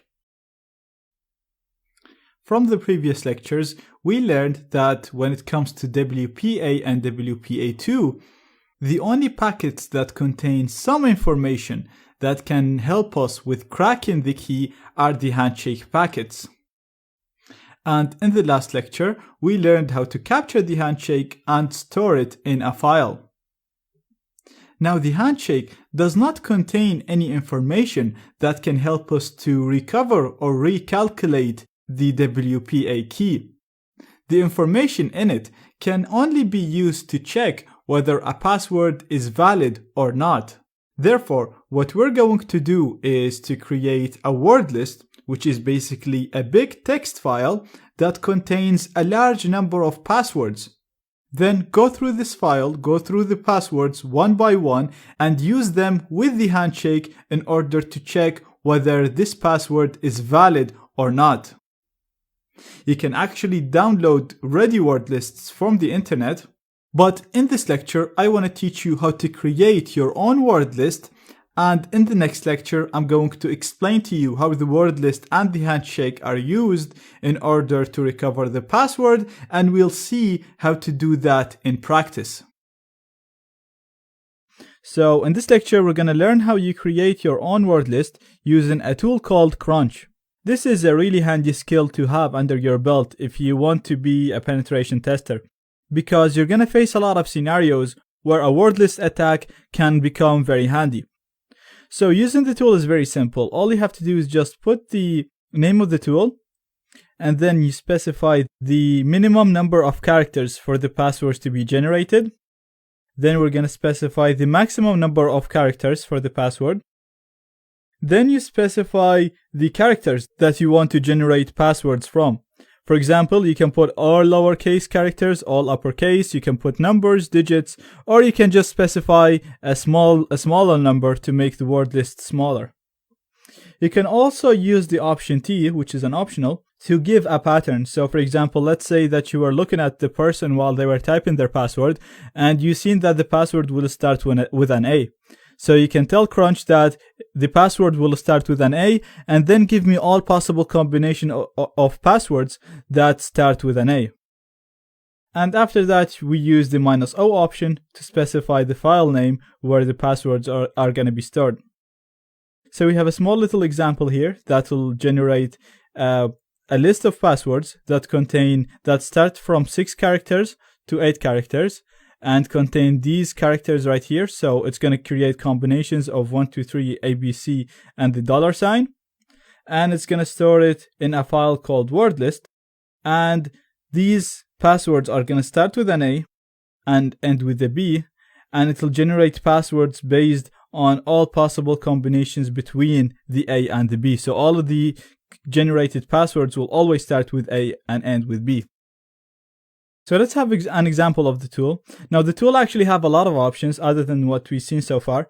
So if you just type in man crunch, you'll see all the options that you can set, and you'll see detailed description about all of these options. So it's actually really, really good. You can go ahead and spend some time to get familiar with the tool. Now I'm going to show you the example, and based on the example, you'll be able to run all of these commands. But if you want to run or create some advanced word lists, then I highly recommend that you go over this. One of the really cool options that I want to highlight is the -P option. The -P option tells Crunch to generate passwords that don't have repeating characters. For example, when you specify all lowercase characters, you specify A, B, C, D, it will start by generating passwords made of A, and then A, B, B, and all of that. So when you do this, Crunch will actually ignore these type of passwords, and it will only create passwords that don't have any repeating characters. And that will reduce the size of the word list from the number of characters to the power of the length to the number of characters factorial. If you scroll down, you'll actually see more examples of commands and the type of word lists that will be created. So again, you can have a look on these and get yourself familiar with. Once you're done looking at the man, you can just press Q and you'll be out of it. And we're going to run our command here. So we're going to use crunch. And I want to generate passwords of minimum of 6 characters and maximum of 8 characters. And I want them to contain combinations of ABC.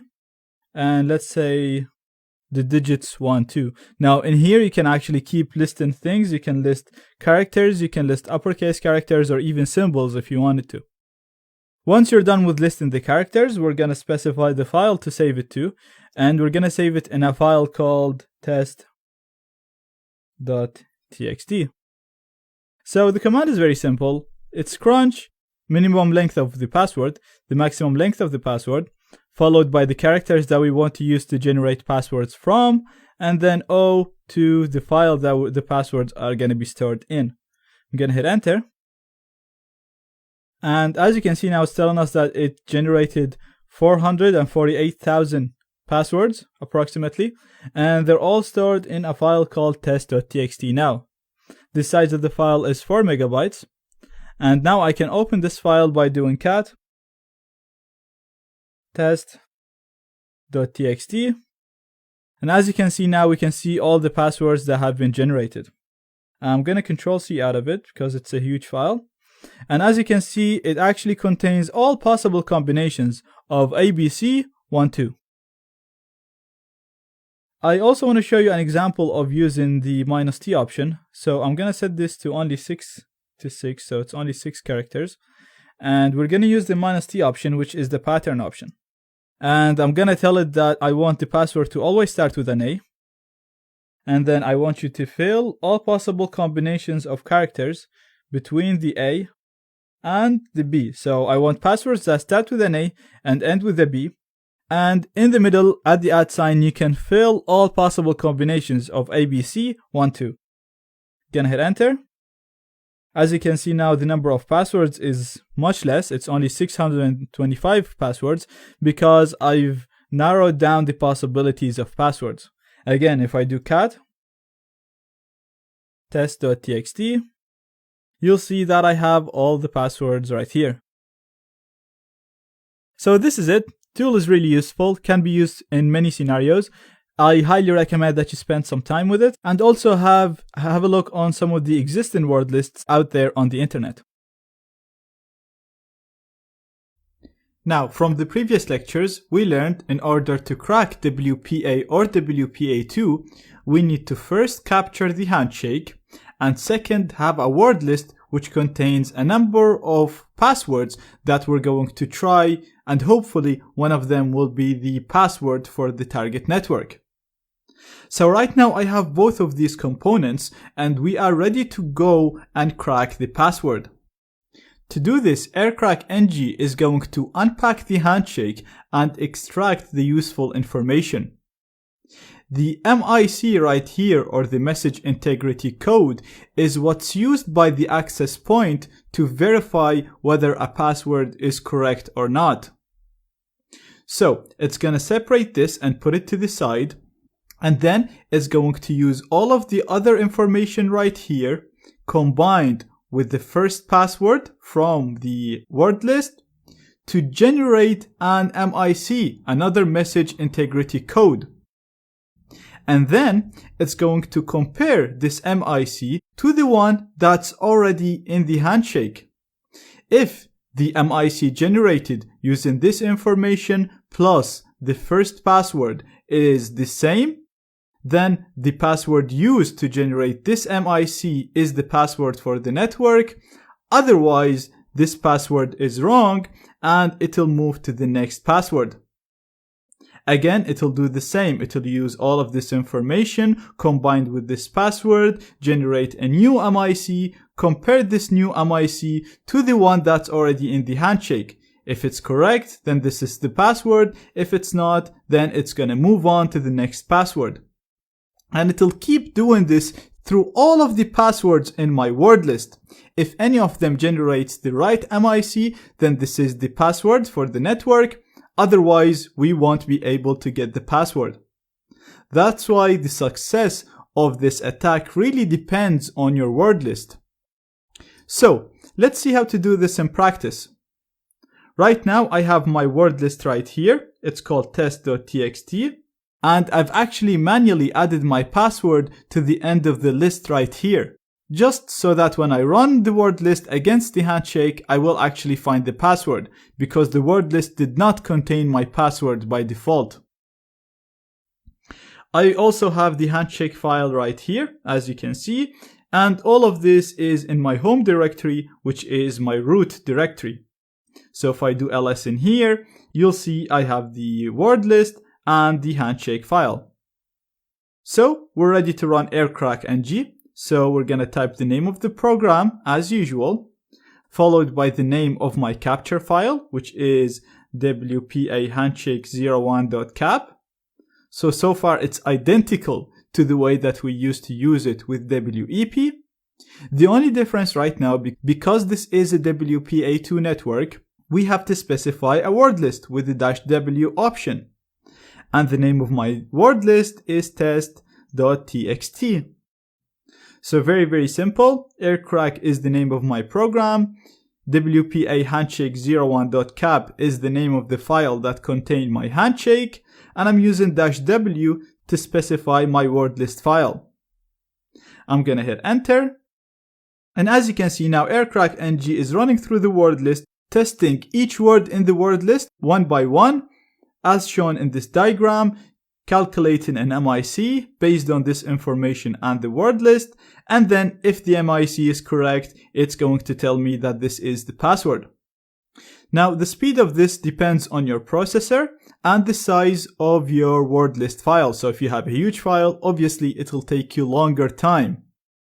There are also online services that you can try where you upload the handshake and they have huge word lists and they have supercomputers to run through these word lists and try to give you the password. Unfortunately, I can't share their links with you, but you can easily find them on Google if you search for them. And perfect, as you can see, we managed to find the key. It's telling us the key is found, and this is the key to the network. And this is the correct key because, as you know, this is the same key that we got when we exploited the WPS feature. So now we can go ahead and connect to the network, and we'll be able to run all of the cool stuff that I'm going to teach you in the post-connection attack section. Now, this is the only practical way known so far to crack WPA and WPA2 keys. There are methods to speed up this process, so you can use the GPU for cracking because it's much faster than the CPU. That's if you have a GPU. You can also use rainbow tables. You can also pipe the word list as it's being created in Crunch to aircrack-ng. This way you can create bigger word lists without using any storage on your computer. There are also methods so that you can pause your cracking process and then come back after a while without losing your progress. But the main idea is the same. The only way right now to crack WPA and WPA2 is through a word list attack. You can use social engineering, however, to get the password using an evil twin attack where you trick one of the users to give you the password. This is actually all covered in my advanced network hacking course. The cracking using the GPU, piping Crunch to aircrack-ng, getting the password using an evil twin attack, and much more advanced network hacking techniques. If you're interested in that, then I highly recommend you have a look on my advanced network hacking course. Check out the bonus lecture of this course, the last lecture of this course. It contains links to all of my other courses and a comparison between them. So far, we learned a number of techniques that hackers can use to gain access to networks, even if they use WPA and WPA2. If this happens and a hacker manages to gain access to your computer, it's game over. They'll be able to run so much more powerful attacks to spy on every single connected device and potentially even gain full control over these devices. We will be covering all of that in the next section of this course, but before getting to that section, I want to spend one more lecture showing you how to implement the security settings that I recommended in the previous lecture to stop hackers from gaining access to your network and being able to do all of the attacks that I'm going to show you in the next section. So, to implement the changes that we discussed in the previous lecture, we will have to first access the router's settings page. And to do that, you're gonna first need to go to your terminal, and we're gonna run the IP route command. This is a very simple command that will simply show us the default gateways in our current network. So as you can see, the first default gateway is 10.0.2.1. This is the one for ETH0, and the default gateway is basically the router because, as we know, the router is used as the default gateway to the internet. So this is the default gateway for the virtual NAT network that this machine is configured to connect to. And below it, we can see the default gateway for the real Wi-Fi network that LAN 0 is connected to. It's saying that the default gateway for LAN 0 is this specific IP address. Now, for you to see this, obviously LAN 0 needs to be connected to your wireless network. So if I look here on my networks on the Wi-Fi and select network, you'll see that I'm actually connected to this network, which is my current Wi-Fi network. Now, if you're being de-authenticated and you're not able to connect to your own network using Wi-Fi, then you can connect to your network using an Ethernet cable. That way, the de-authentication attack will not work against you, and you'll still be able to see the default gateway IP in here and use it to access the router settings and modify them to improve your security. Once you see the default gateway, this is the IP of your router, and this is the IP that we're going to use to access the router's settings page to modify its settings. So I'm going to copy this, and I'm going to go to my web browser, and we're simply going to put it in the address bar and navigate to it. It's going to ask you for a username and a password. Now, in many cases, you'll find this written under the router or at the back of the router on a sticker. If you can't find it there, then look at the manual for the default password. A lot of the time it's admin, or it could be the actual network key, the default network key. So I already have my password copied in my clipboard, and I'm just going to paste it here and log in. And as you can see, we have access now to the router settings page. In this control panel, you can modify any setting that is related to the router.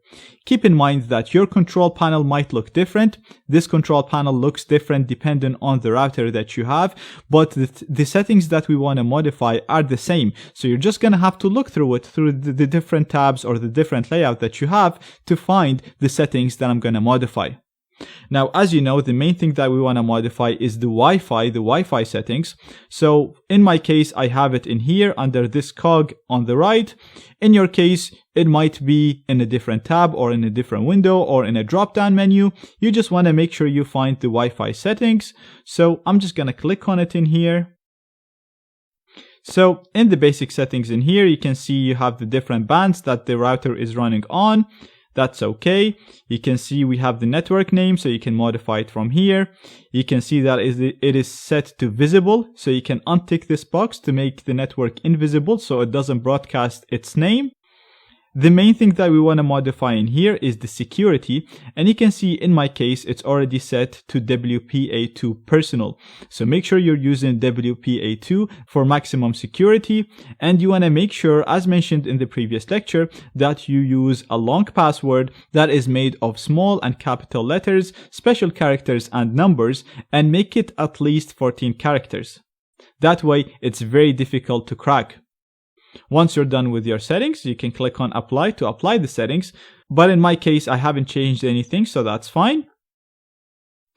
The next thing we want to do, as you remember, we were able to crack networks regardless of what key they used, even if the key was complex, if WPS PIN authentication was enabled. So you're gonna need to find where your WPS settings are. In my case, it's in here in a different tab. We're gonna click on it and we're gonna make sure that it is disabled. So in here, as you can see, WPS is on in my case. So I'm gonna click on it one click to disable it. And we're gonna click on apply to apply the changes. In some routers, this will disable it for both bands. In my case, I need to manually also go to the settings of the 5 GHz by clicking in here and disable it manually for that.